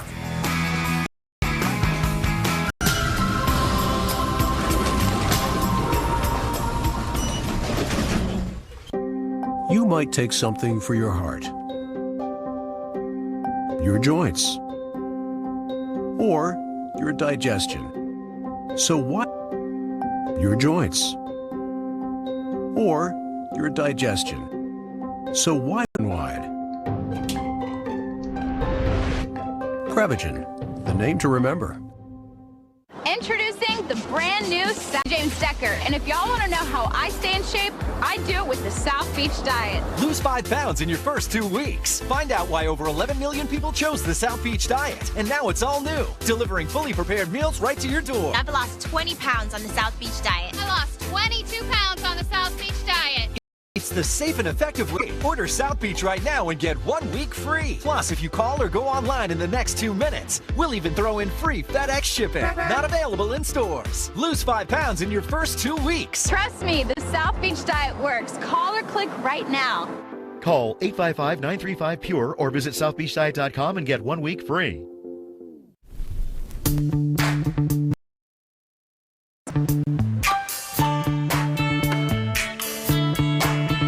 It was getting to be a struggle to get in and out of the tub. Yeah, we were really worried about falling. And we needed a solution to stay safe in our own home. So we got an American Standard walk-in bath. American Standard is celebrating over 140 labor. I've never heard of that before. American Standard has the only walk-in bath with over 20 comfort and safety features, including an ultra-low entry, including a free American Standard right-height toilet. Don't delay. Call 1-800-509-3444 for your free information kit. $1,500 in savings, including a free toilet. That's 1-800-509-3444. This is CNN, the most trusted name in news. Okay, so the new Ford F-1 3.5-liter EcoBoost engine and an all-new 10-speed transmission, cranking out more power and acceleration, more efficiency at the pump, and the most torque of any half-ton. Jeter going from the dugout to retirement to the owner's box, and it looks like to be joined by the former governor of Florida. Yep. Andy Scholes has more on the Bleacher Report this morning. Good morning. Hey, good morning, guys. Yeah, the future Hall of Famer and former Republican presidential candidate Jeb Bush joining forces to buy the Miami Marlins. According to multiple reports, Jeter and Jeb's group has won the bid to buy the controlling owner of the Marlins if the deal goes through. All right, it's only April, but we may have the play of the year in baseball. Tied 2-2 in the 7th. Blue Jays' Chris Coughlin charging home, and check this out. He goes airborne over St. Louis Cardinals catcher Yadier Molina. Incredible. Avoid a tag. I have never, ever seen anything like that. Dustin Pedori, Andy Scholes, thank you very, very much. Great to see you. And thank you all for joining us. I'm Poppy Harlow. And I'm John Berman. At this hour with Kate Baldwin starts today in the lead up to his 100th day in office, from taxes to health care and a big meeting with the entire U.S. Senate. That's coming up. But moments from now, the president is going to be speaking live, signing what's become a controversial executive order that would review past president's decisions on acres of federal land. We're going to bring you his remarks live. But first, just a short time ago, the Treasury Secretary kind of pulling back the curtain a bit on President Trump's big tax plan. In doing so, Steve Mnuchin made a pretty big promise. Committed to seeing this through. How's that for bold for you? The Treasury Secretary also confirming this morning a big cut to the corporate tax rate and potentially big savings for millions of Americans will be part of their proposal before the big rollout. But look, what the White House will propose today, and they will be principles. It will not be a fully fleshed out plan, won't be draft language. Top line principles, they'll drop it from 35%. They will also drop that on pass-throughs, which currently sit at around 39%, dropping those to 15%. That's pretty much all small business in the country. So those are major changes. We're also told it will significantly increase the standard deduction for individuals, so benefits there. And the big question is why? Well, this is what Treasury Secretary Steve Mnuchin and the administration fundamentally think we can get to 3% sustained economic growth. That's very achievable. Now, Kate, that's important for a couple of reasons. One, first and foremost, you might remember the president himself, when he was candidate Donald Trump, kept talking about now, at least according to White House officials, on how they plan to pay for some of this. How much will they have to pay for? Well, just the corporate cut and the pack. I will note the Treasury Secretary in jest proposed naming the plan the 2017 tax reform for economic proposal. Later, I'm good at them, but that one's a little tough for me to do on the fly. Great to see you, Phil. Thank you so much. Phil is where all the action will be, because that is where all these details, when the president does finally roll them out, that's where this all is going to get worked out. So let's take a closer look at the president's tax proposal as principles with CNN Global Economic Analyst. So far, and as Phil perfectly points out, this isn't a fully fleshed out plan. This is principles coming from the White House, what they would like to see in the plan. What we've heard so far, any surprises? Well, no. In the sense, old school camp, you saw taxes cut, but you didn't see spending cuts, which means the deficit blooms. And, you know, you look at how many Republicans publish this deficit. Well, there's no real evidence in the last 20 years that that has happened. If you look at the tax cuts in 2001 and 2003 under Bush, that didn't create long-term growth. The Obama tax cuts didn't create growth. So I think that this mythology that there's some kind of tax cuts equal growth formula is just incorrect. Well, and first and foremost, how this is going to be paid for, that's what people on Capitol Hill are waiting for. That's what people on Capitol Hill are waiting to hear right now.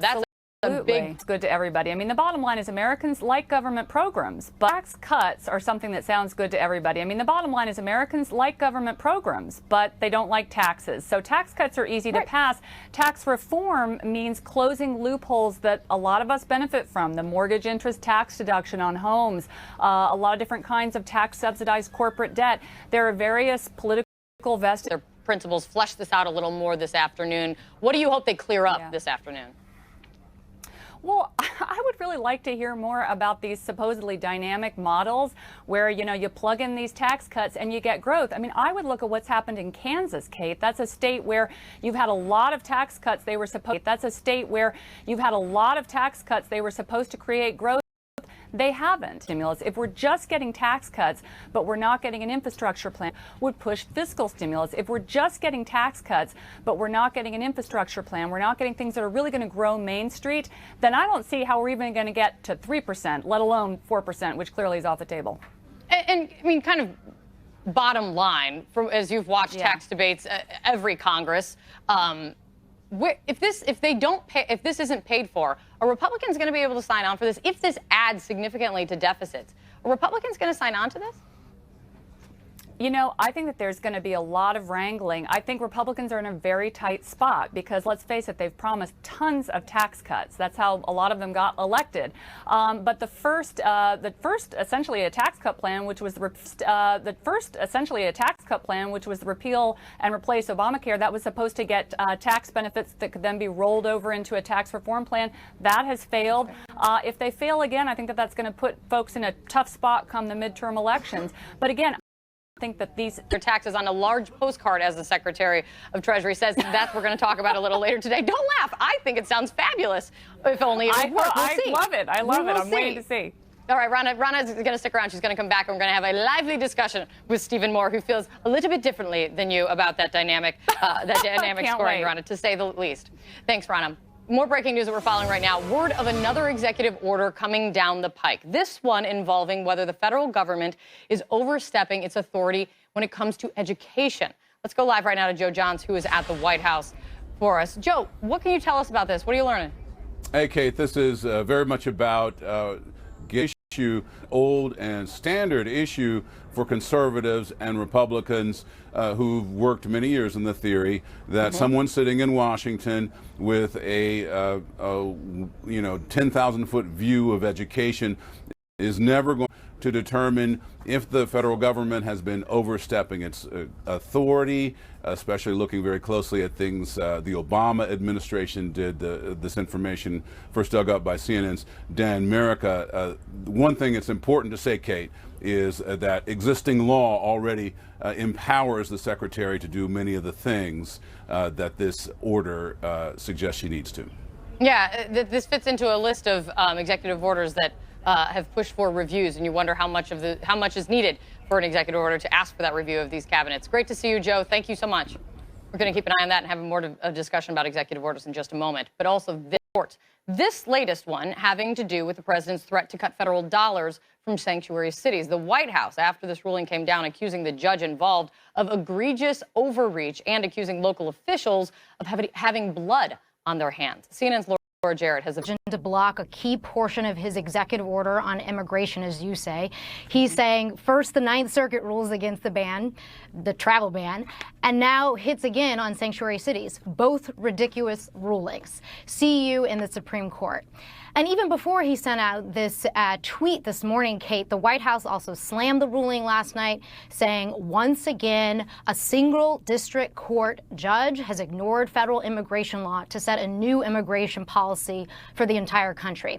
Now, a couple points to keep in mind here, Kate. While this war of words continues on Twitter and elsewhere, this is what federal courts do, right? We have but we're also seeing the way in which the president's words really matter in court, Kate, in both this case and the sanctuary city case, I should say, and the travel ban decisions. Right. The parties and the judges are citing his interviews, his speeches, and then the Justice Department is in a tough position, forced in briefs and otherwise to say, well, that shouldn't matter, and he's just exercising his bully pulpit, if you will.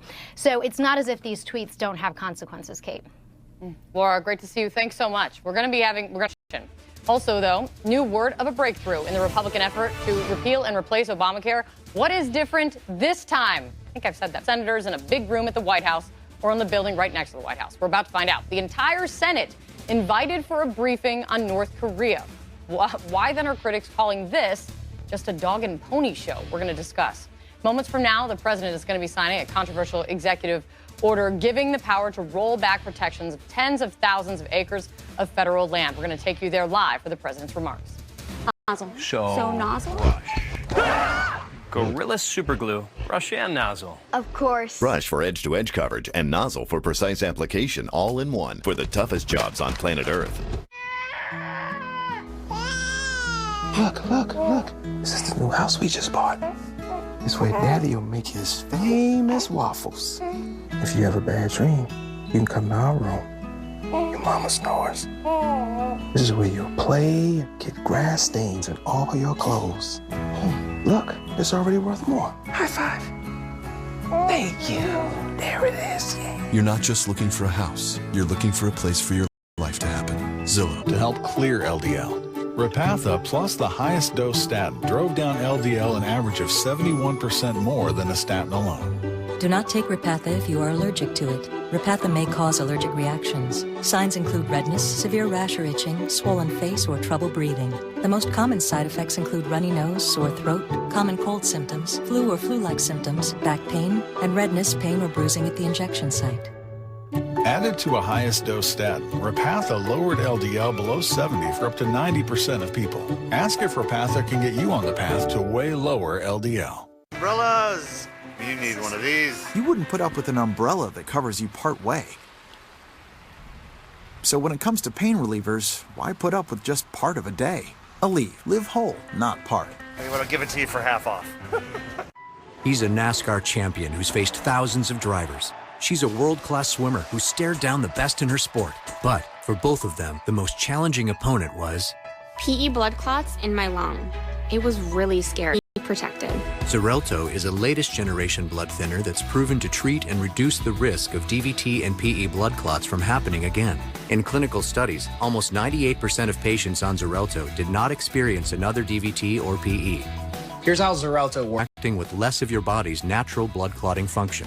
Don't stop taking Xarelto without talking to your doctor, as this may increase risk of blood clots. While taking, you may bruise more easily or take longer for bleeding to stop. It may increase your risk of bleeding if you take certain medicines. Xarelto can cause serious and in rare cases fatal bleeding. Get help right away for unexpected bleeding, unusual bruising, or tingling. If you've had spinal anesthesia, watch for back pain or any nerve or muscle-related signs or symptoms. Do not tell your doctor before all planned medical or dental procedures and before starting Xarelto about any conditions such as kidney, liver, or bleeding problems. You've got to learn all you can To help protect yourself from DVT and PE blood clot.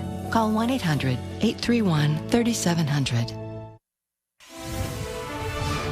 Just 3 days before President Trump hits the 100-day benchmark, one key campaign promise still in the incomplete column, repealing and replacing Obamacare. Well, it is back in the spotlight today.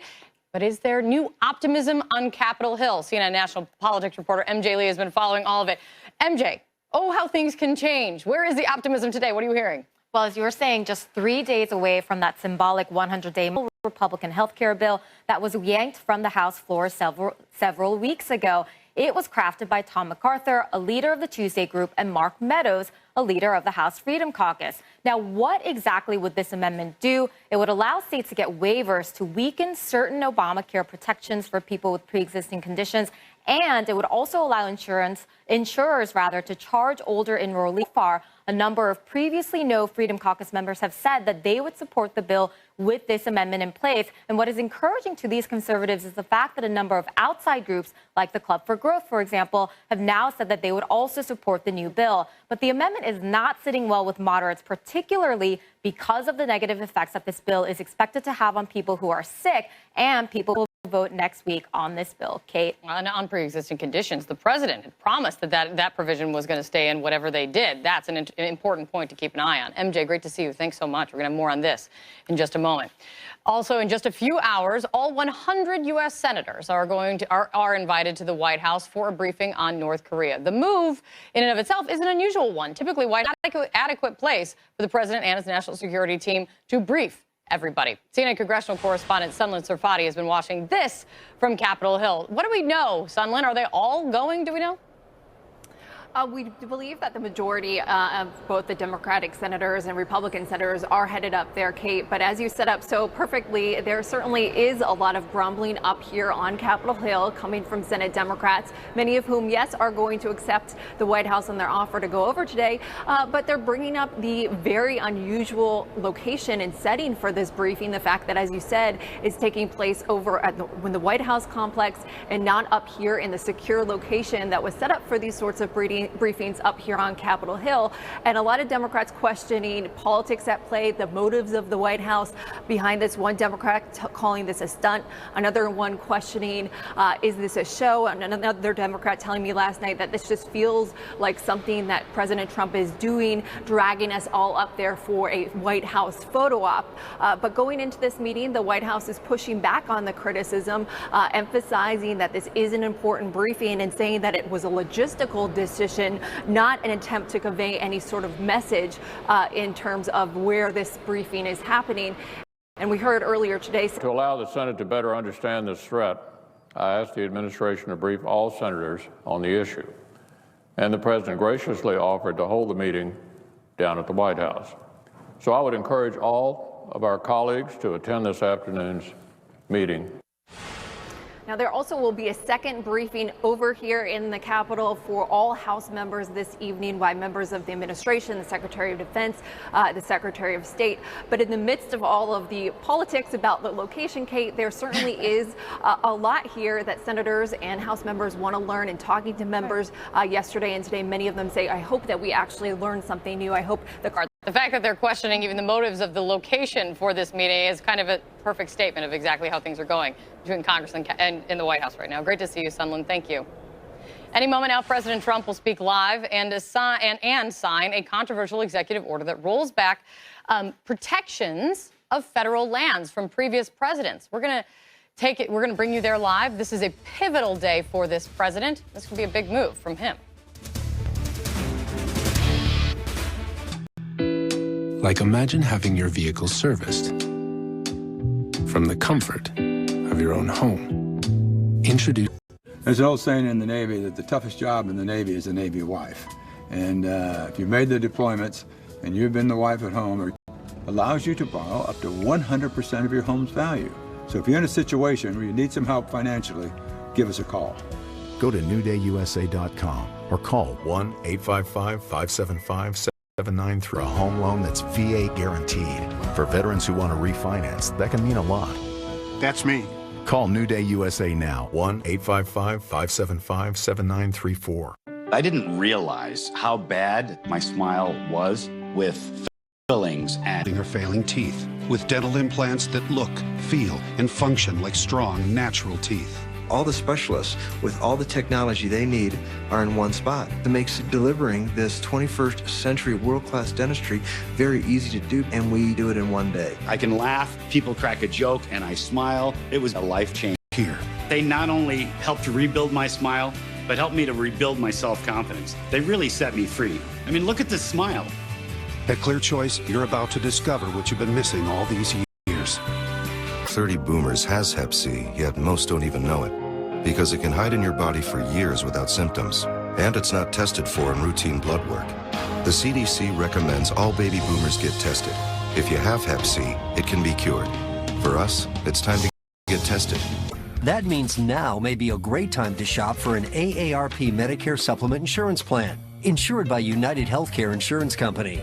Medicare doesn't cover everything, and like all standardized Medicare supplement insurance plans, these help cover some of what Medicare doesn't pay. So don't wait. Call now to request your free decision guide. It could help you find the AARP Medicare supplement plan that works for you. So call today, because now's the perfect time to learn more. Go long. Closed captioning brought to you by non-prescription IB Guard for irritable bowel syndrome. For years, I suffered from abdominal pain and bloating. My doctor recommended IBGuard. Now, I'm in control of my IBS. Non-prescription IBGuard calms the angry gut. Moments from now, President Trump will sign a controversial executive order about national monuments. He wants a review of the law that gives the president power to set aside lands for federal protection. This could pave the way for a big change in what for this review of what is really a century-old law that, as you stated, it allows presidents, both Democratic and Republican, have used it to unilaterally protect just large swaths of both land and water for cultural, historical, environmental reasons. Here's the catch. They don't need congressional approval, and they also don't need state or local approval from the officials there. As you President Trump doing this today? Well, it essentially frees up land that states would like to use for energy exploration. They were furious when President Obama essentially used this law to protect 1.3 million acres in Utah. It's called the Baier Monument. These states argue that it's essentially preventing them from economic growth. But this move that we're about to see any moment now really will set up quite a fight, another fight between environmentalists and the administration. The White House is saying that this will allow a little bit more, economic and states from protecting valuable land for tribes. It also will be problematic for the outdoor industry, which they say generates hundreds of billions of dollars. So you really do see a fight that's shaping up here once the president any moment now signs that. Real quick, Renee, on the most basic level, does the president need to sign a presidential executive order to ask the Interior to?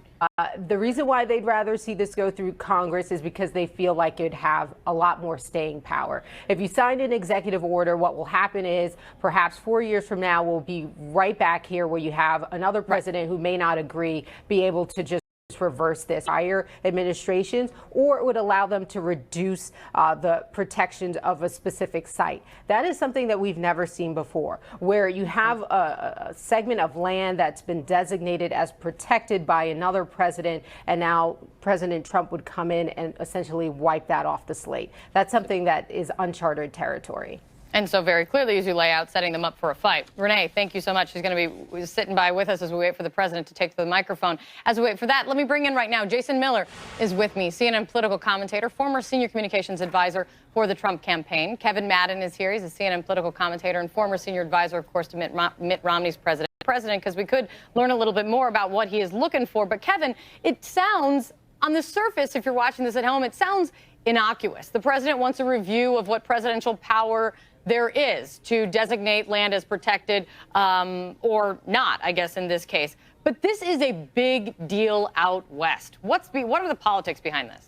Yeah, you're right. It doesn't sound innocuous if you've been fighting over this on either side of the issue for 20 years in one of those 11 Western states where so much of so many of these battles take place. If 52% of the land out in 11 of those Western states is owned by the federal government, so it's an issue that's fought pretty close to home out there. But I think the politics of this is that many of the state and local leaders out there do feel like this, or for many years, there has been an overreach by the federal government, particularly in the last 8 years under the Obama administration, and that what President Trump... Not much Democrats can do about it, but a fight between the president and environmentalists, that may be one that he would welcome. It could be, but there are polls that show that even people out west overwhelmingly support presidents designating these beautiful spaces as national monuments. When President Clinton did it, when President Bush did it. To the Obama administration, and that what President Trump is doing is essentially remedying some of this.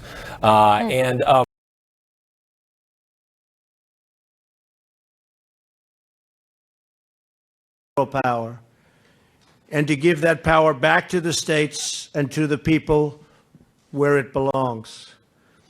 The previous administration used a 100-year-old law known as the Antiquities Act to unilaterally put millions of acres of land and water under strict federal control. Have you heard about that? Eliminating the ability of the people who actually live in those states to decide how best to use that land. Today, we are putting the states back in charge. It's a big thing. I'm pleased to be joined by so many members of Congress and governors who have been waiting for this moment, including Governor Herbert of Utah. Thank you. Thank you, Governor. Governor LePage of Maine, who, by the way, has lost a lot of weight. I knew him when he was heavy, and now I know him when he's thin, and I like him both ways, okay? Done a great job. Governor Calvo of Guam, he would call me and say, you got to do this. Is that right, Oren? You didn't stop. He doesn't give up. And he's shocked that I'm doing it, but I'm doing it because it's the right thing to do. But I really have to point you out. You didn't stop. And Mike, the same thing. So many people feel, Mike Lee, so many people feel so strongly about this. And so I appreciate your support and your prodding and your never-ending prodding, I should say, because we're now getting something done that many people thought would never, ever get done. And I'm very proud to be doing it in honor of you guys. Okay? Thank you. Altogether, the previous administration bypassed the states to place over 265 million acres. That's a lot of land. Million acres, think of it. 265 million acres of land and water under federal control through the abuse of the monuments designation. That's larger than the entire state of Texas. In December of last year alone, the federal government asserted this power over 1.35 million acres of land in Utah, known as Bear's Ears. And I hear it's beautiful. Over the profound objections of the citizens of Utah. The Antiquities Act does not give the federal government unlimited power to lock up millions of acres of land and water, and it's time we ended this abusive practice. I've spoken with many state and local leaders, a number of them here today who care very much about preserving our land and who are gravely concerned about this massive federal land grab. And it's gotten worse and worse and worse. And now we're going to free it up, which is what should have happened in the first place. This should never have happened.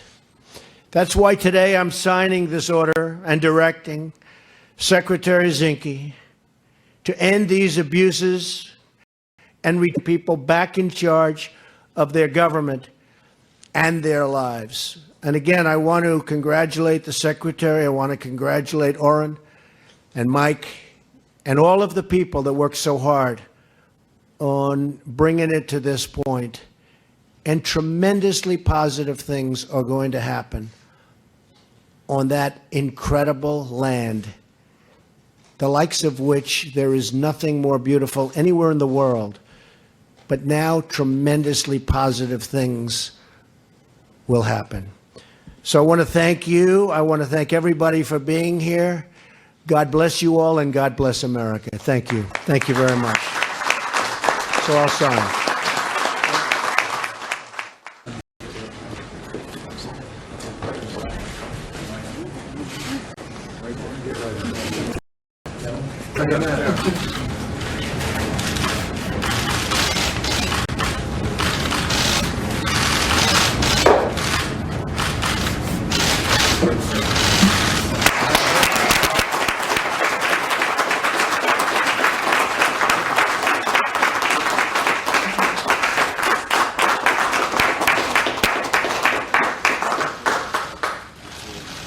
My honor. Thank you. Thank you, everybody. Great honor. Were you surprised by the Ninth Circuit ruling? I'm never surprised by the Ninth Circuit.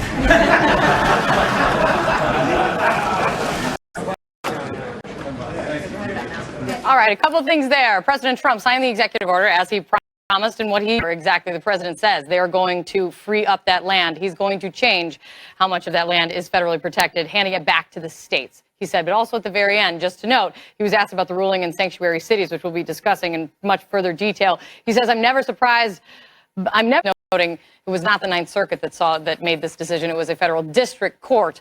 But his point is taken. They're going to appeal. We'll have much more on that. We'll be right back. Any of these 9 lobster dishes could be yours. So don't resist delicious new lobster mix and match or Lobster Fest Surf and Turf, because you won't have this chance for long.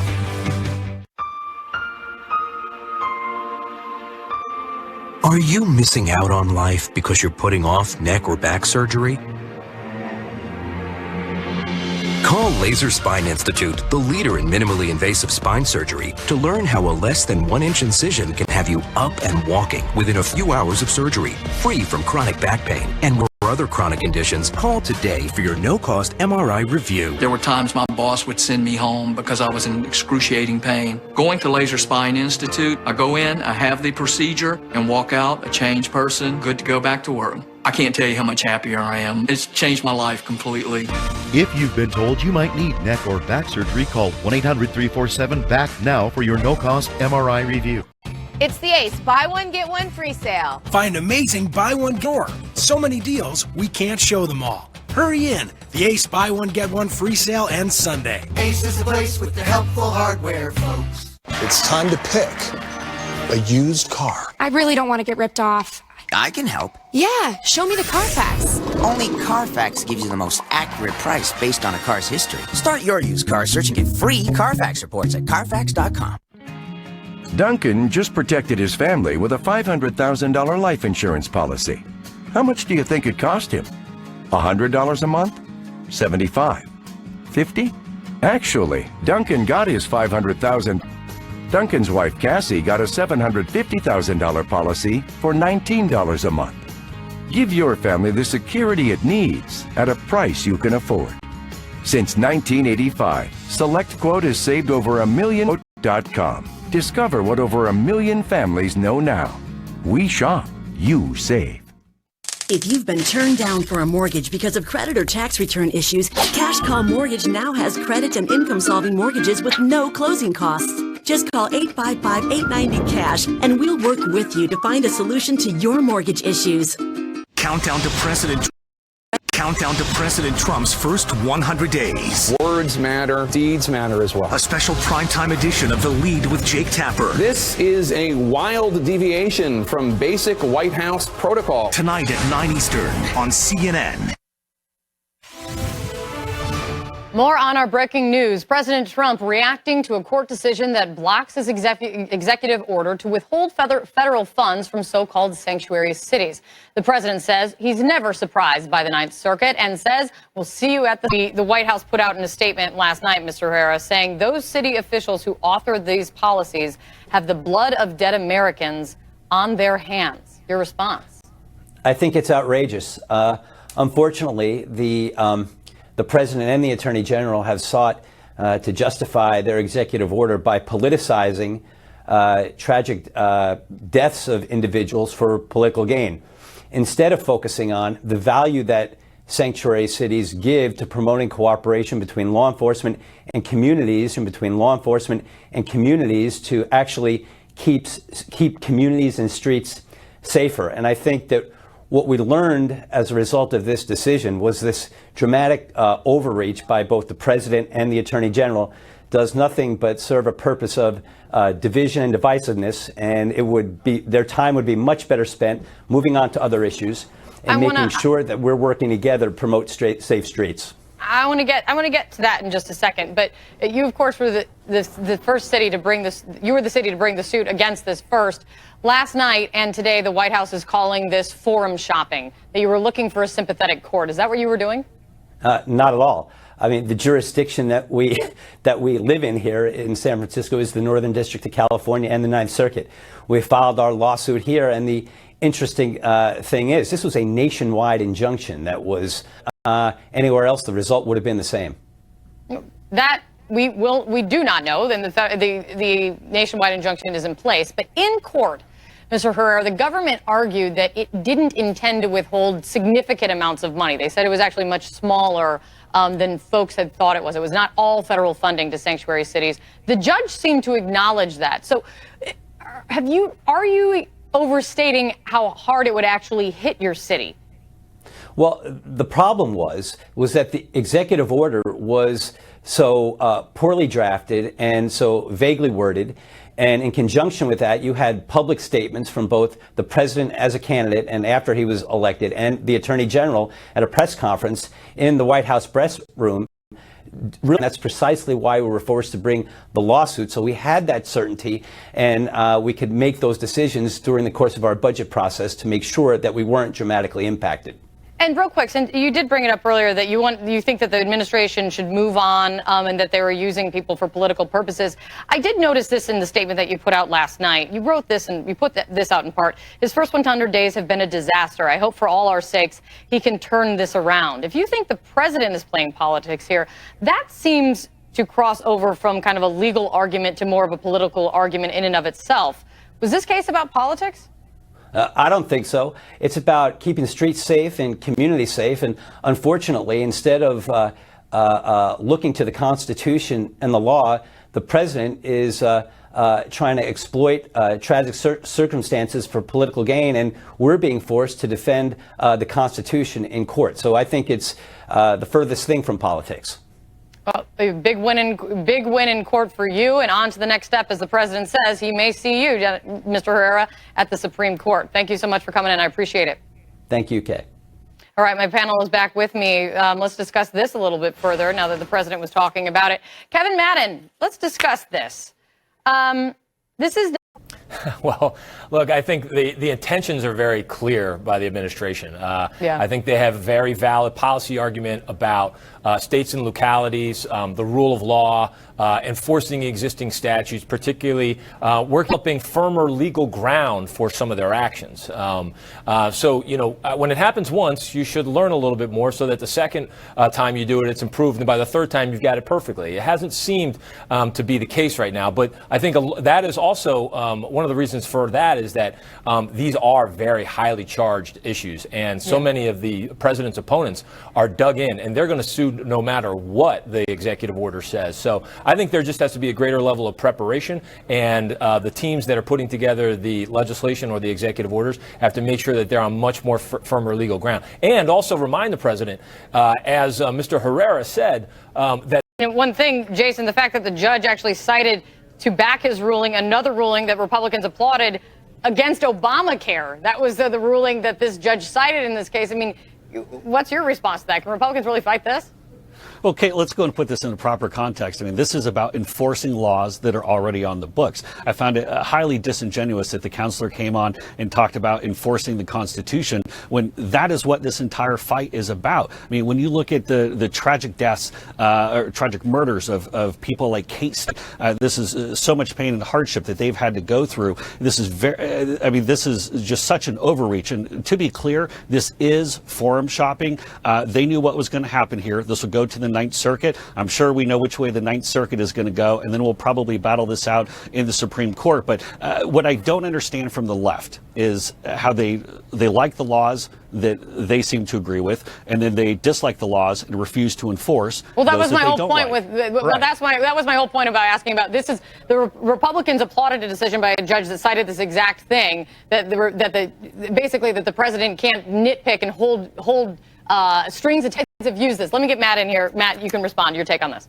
Well, look, I think one thing that's been left out here is that all the groups of chiefs of police, the major city chiefs and the IACP, even the FOP have said this is a really bad way it is hamstringing their ability to fight crime, because when the federal government comes in and insists that local cops become ICE agents, then they get far less cooperation from the community, and it's hurting their ability to fight crime. So if you really want to protect these cities, you should not turn local. If the president takes an action, that's what the judiciary is here for. The district court has had a ruling. Now it will go to appeals, and as the president seems to hope, to the Supreme Court. And we'll leave it there right now, because it's clearly, as Kevin said, very politically charged. Thanks, guys. We could talk about it forever. So now to this, another kind of politically charged bit. The Trump administration calling the president's tax proposal the biggest tax cut in U.S. history. But the grumbling on Capitol Hill has already begun. One senior Republican aide telling CNN this isn't even close to tax reform. Fight it out, CNN global economic analyst and Financial Times columnist Rana Foroohar, and CNN senior economics analyst and former economic advisor to the Trump campaign, Stephen Moore. Great to see you both. So, Steve, a lot we still need to learn this afternoon about what the administration wants in these tax principles. But from what you've heard so far, everything you could hope for and more? Yeah, I'm very hopeful. I mean, this is not too different from what Donald Trump talked about during the campaign, a 15% tax rate for our businesses, which the objective here is laid into higher pay for workers. That's what this is all about. There is going to be a big fight about this issue about whether it should be paid for or whether this should be a tax cut. I happen to think it should be sold as a tax cut to the American people. It doesn't make a lot of sense to, cut my taxes and raise yours and think somehow that's going to stimulate the economy. So this will be a big battle, but as a supply side or a pro-growth Reagan guy, I'm very happy. The biggest tax cut and tax reform in history. Yeah, I guess even though I respect Stephen and his opinions, I fundamentally don't see any proof in the last 20 years that tax cuts have really created growth. They didn't do it in 2001 or 2003 under Bush. Any Obama administration era cuts didn't really do it.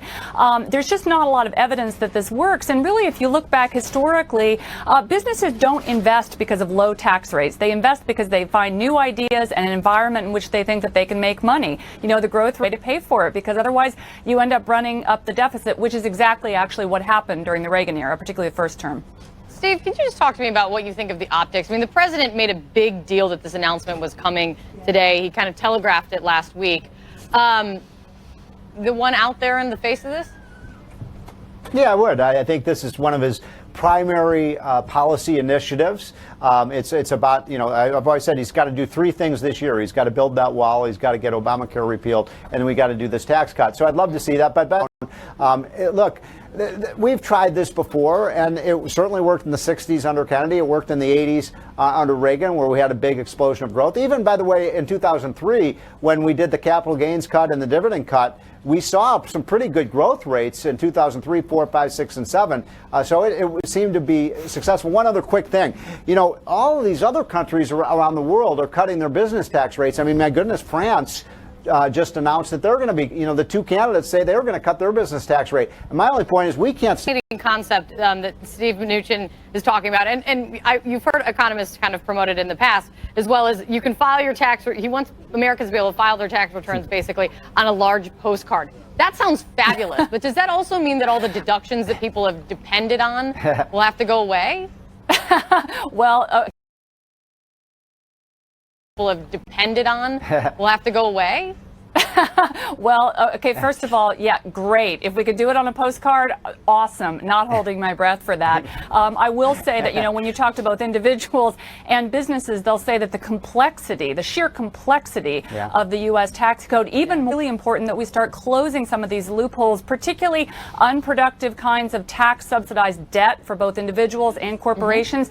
Everybody loves the mortgage interest deduction, but frankly, it encourages all of us to buy McMansions. Not a great thing.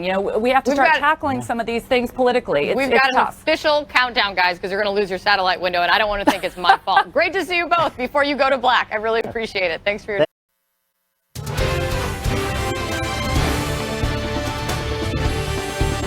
Thank you, Kate. Welcome to Inside Politics. I'm John King. Thanks for sharing your day with us. The president dismisses all haters. No doubt in his mind, his first 100 days have been historic. Some of the things I'm signing, I say maybe people won't like it, but I'm doing the right thing. And no regular politician's going to do. I don't know if you folks would do. I will tell you, literally, some politicians have said, you're doing the right thing. I don't know if I would. Today of President Trump's tax cuts ideas. That'll come out next hour. He wants to aggressively slash rates for businesses, including his own. One giant White House challenge. Even the president's own budget director worries the plan explodes the federal deficit. We need more upward mobility in the country again, and that's what this tax bill is designed to. If it does lead to deficits, Jake, as a conservative, that bothers me a little bit. And stunning administration language after another setback in the courts. The White House says leaders of sanctuary cities will just overreach by an unelected judge that simply doesn't understand the law, which is frankly sad that he's a judge, I guess. If you don't understand the law, maybe you shouldn't be making judicial decisions. With us to share their reporting and their insights, Julie Hirschfeld Davis of the New York Times, Dan Balls of the Washington Post, Jackie Kucinich of the Daily Beast, and 538's Perry Baking. It is a dizzying day here in the nation's capital as the president looks to add to his 100-day portfolio, including that tax cut outline, and Congress is looking for a deal to revive an Obamacare repeal effort. The president wants a vote this week. There's talk of progress in talks between the key factions in the House, but we'll see is as far as Speaker Paul Ryan would go when asked a short time ago if he's ready to call a vote. CNN's Phil Mattingly is live at a very, very, very busy Capitol.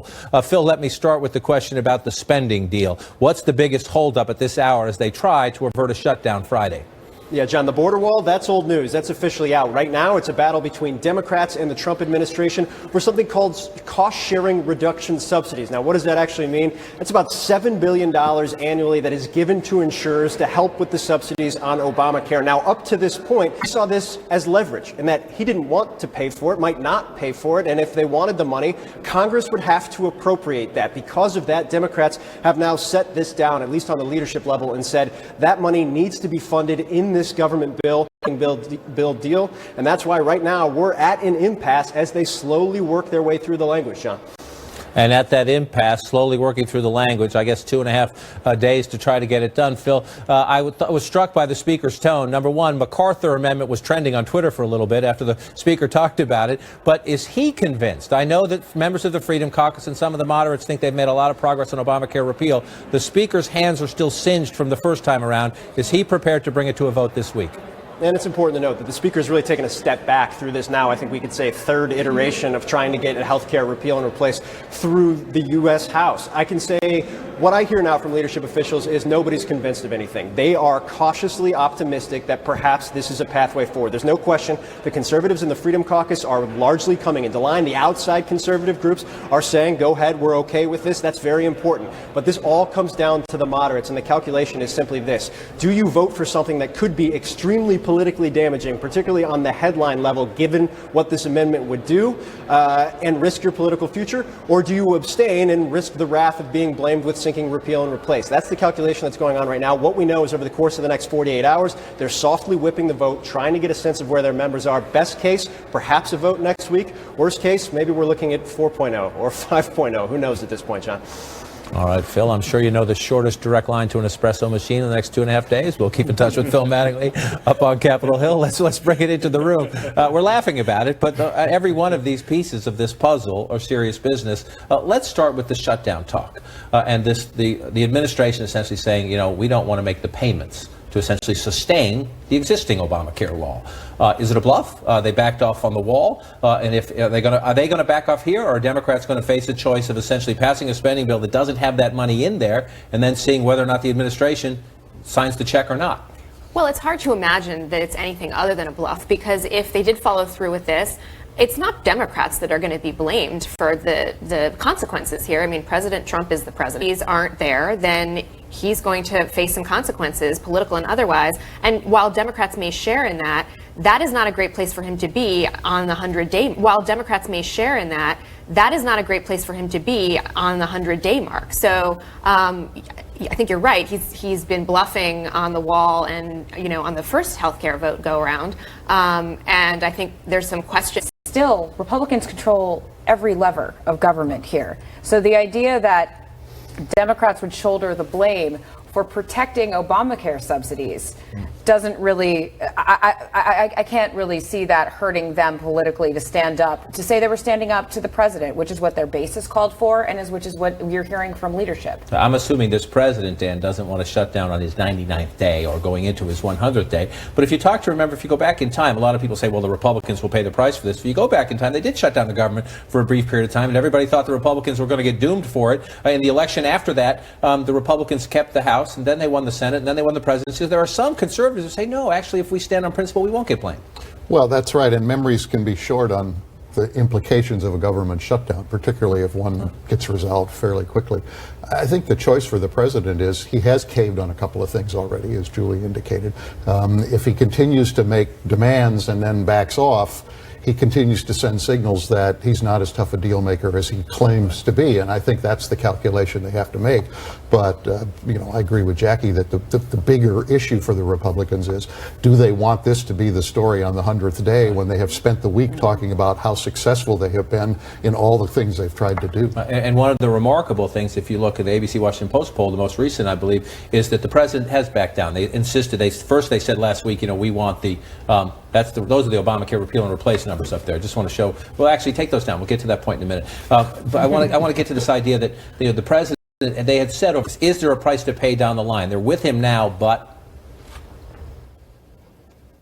I'm not happy to have to pass this on, but it looks like from here, right now, it looks like President Trump is caving on his demand for a measly $1 billion in the budget for his wall on the border with Mexico. Is there a risk that if that criticism continues out there in conservative talk radio, that the thing the president has been able to keep, yes, he's at 40%, but he's been steadily at 40%. His base has been rock solid. Is there a risk here that starts to erode? I think eventually there is. On immigration, the issue of immigration, it would be hard to say this president has not been pretty strong. If you look at his whole record from Sessions and Secretary Kelly on, they've been pretty strong, and their record has suggested the people who are trying to come into the country has went down, deportations are up. So on immigration itself, I think he's been pretty strong. To the base of the Trump support. The wall itself may or may not be. I mean, it became a nice symbol during the campaign, but the polling on the wall does not suggest that this is overwhelmingly important to people kind of across the board. Right, and even his own Homeland Security Secretary said a little bit of wall, a little bit of fencing, a little bit of drones and surveillance cameras. So I think the Homeland Security Secretary is trying to take the president to where this debate is ultimately going to go. Let's come back to the Obamacare issue, because if we all remember a little more than a month ago when they were supposed to vote on this in the House, it's been a signature Republican issue long before Donald Trump came onto the scene, and it just collapsed. I mean, they did not do the work to figure out they didn't have the moderates and the conservatives in the House Republican caucus together. Reince Priebus, the White House Chief of Staff, told reporters yesterday, the intelligence they were getting, the White House was getting, was they are making progress, and the president wants a trophy. He wants at least the House vote by the 100-day mark. Do we think they've done enough in the recess to put that together? And B, now we can go back to that poll graphic. The terrain under the Republicans is changing a little bit. 37% of Americans say repeal and replace. 61% say keep and improve. As this build up, get the public ready for this, and get public opinion behind this. As far as we know, the amendment that they've introduced doesn't change a lot of parts of this bill that other members didn't like. Whether the public will bump it above 17%, which is what it's been polling at, it remains to be seen. So right now, if you're just looking at the landscape, some of these members say no, have every reason to say, because the public doesn't like like it. Right. Be covered anymore. Now, Republicans say they're not going to touch that, but you had people starting to actually think about this and what would it mean, and actually here's all the things it's going to do for you. It collapsed, and so you had this sort of big promise of change, a lot of fears about what that would mean, and then no follow through. And I think that's why it's even more difficult now. I think they have laid more of the groundwork, but it's even more difficult to 216 and for the White House. Blood on their hands if there's violence. It's the Ace Buy One, Get One Free sale. Find amazing buy one, get one free deals throughout the entire store. So many deals, we can't show them all. Hurry in. The Ace Buy One, Get One. Well, when you have COPD, it can be hard to breathe. It can be hard to get air out, which can make it hard to get air in. So Twice a day before taking it. Today to learn more. QuickBooks I-Dos, and QuickBooks automatically tracks those miles. She categorizes with a swipe and is ready for tax time. Find more than $4,000 in tax savings. Visit QuickBooks.com. And with Panera Catering, more for your event. Panera, food as it should be. If you've been turned down for a mortgage because of credit or tax return issues, Cash Call Mortgage now has credit and income-solving mortgages with no closing costs. You might take something for your heart, your joints, or digestion. Prevagen, the name to switch and you could save. Liberty stands with you. Liberty Mutual Insurance. Experience BASF when you create, play, connect. Because although you might not notice us, our solutions are helping you make the most of your everyday life. That's why at BASF we create chemistry. 6 years ago? That's like 100 in phone years. T-Mobile built newer, faster, more advanced LTE to handle unlimited data. Closed captioning brought to you by non-prescription IB-Guard for irritable bowel syndrome. My abdominal pain and bloating made daily life a guessing game. Will I have pain and bloating today? My doctor recommended IB-Guard to manage my IBS. Take control. Ask your doctor about non-prescription IB-Guard. Welcome back. One legacy of the president's first 100 days is seemed nonplussed. Are you surprised by the more Ninth Circuit ruling? I'm never surprised by the Ninth Circuit. As I said, we'll see the Supreme Court. Was made by the same appeals court that blocked the travel ban. The White House Chief of Staff also a civics lesson. It's the ninth, but more troubling to many is the tone the executive branch yet again using highly personal language to attack the judicial branch by the courts, and they say they don't like this case. The personal language about ridiculous, bananas, attacking judges. Where it hasn't improved his chances in the court. There is a legal process underway. The courts are moving. When we did it's not an overreach, and I think the public recognizes that. So I don't know what the mileage is other than it's frustration that boils up. People, President Obama, a lot of his executives stopped in the court, so it's not unusual.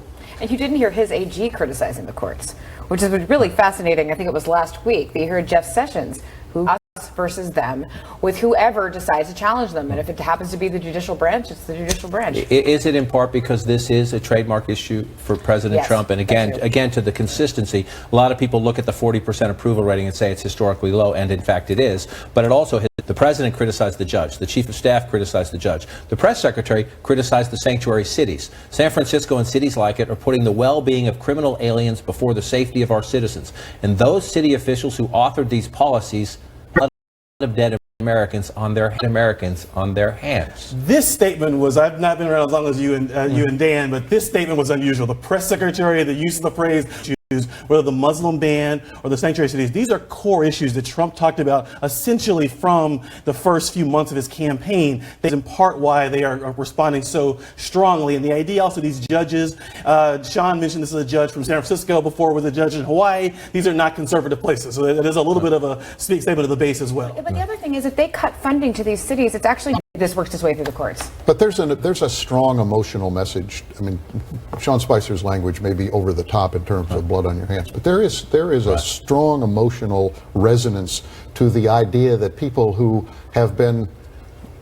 are here illegally and commit crimes are being in one way or another protected the Trump base in particular, but I think somewhat broader than that, does resonate with people. I couldn't agree more. They have tapped into something. They say the people are here illegally, they're committing illegal acts, and then they're being, the Trump administration would make the case, and conservatives along make the case, then they're being somewhat protected. And if anybody at this table who did the same thing, we would be separated from our families. Takes the reaction about a little bit more. The court found today that the Trump administration's arguments were not only not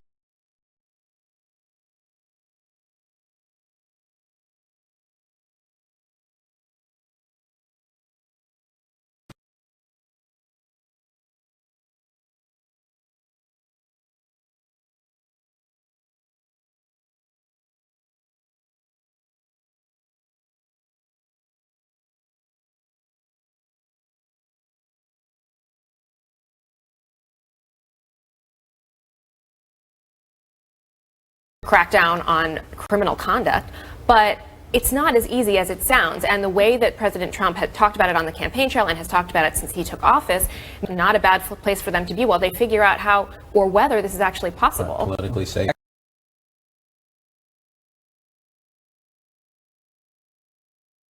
Plus a call for a giant tax cut. It's day 97, and the president, who recently called the 100-day test ridiculous, is going all out to claim a passing grade. Looking so divine, but the Primavera Ruby Tuesday's Garden Bar and Grill is mine. Save only at Joseph A. Bank. We needed to hire someone, but it was really tough finding people that had the right experience. I was spending half my day just reading resumes. To hire great people, go to ZipRecruiter.com and post to over 100 of the web's leading job boards with one click. Then easily select the best candidates from one list. I'm seeing a lot more candidates with the right experience. We have gotten consistently better results from ZipRecruiter than anywhere else. He's a NASCAR champion who's faced thousands, plus swimmer who stared down the best in her sport. But for both of them, the most challenging opponent was a clinical study.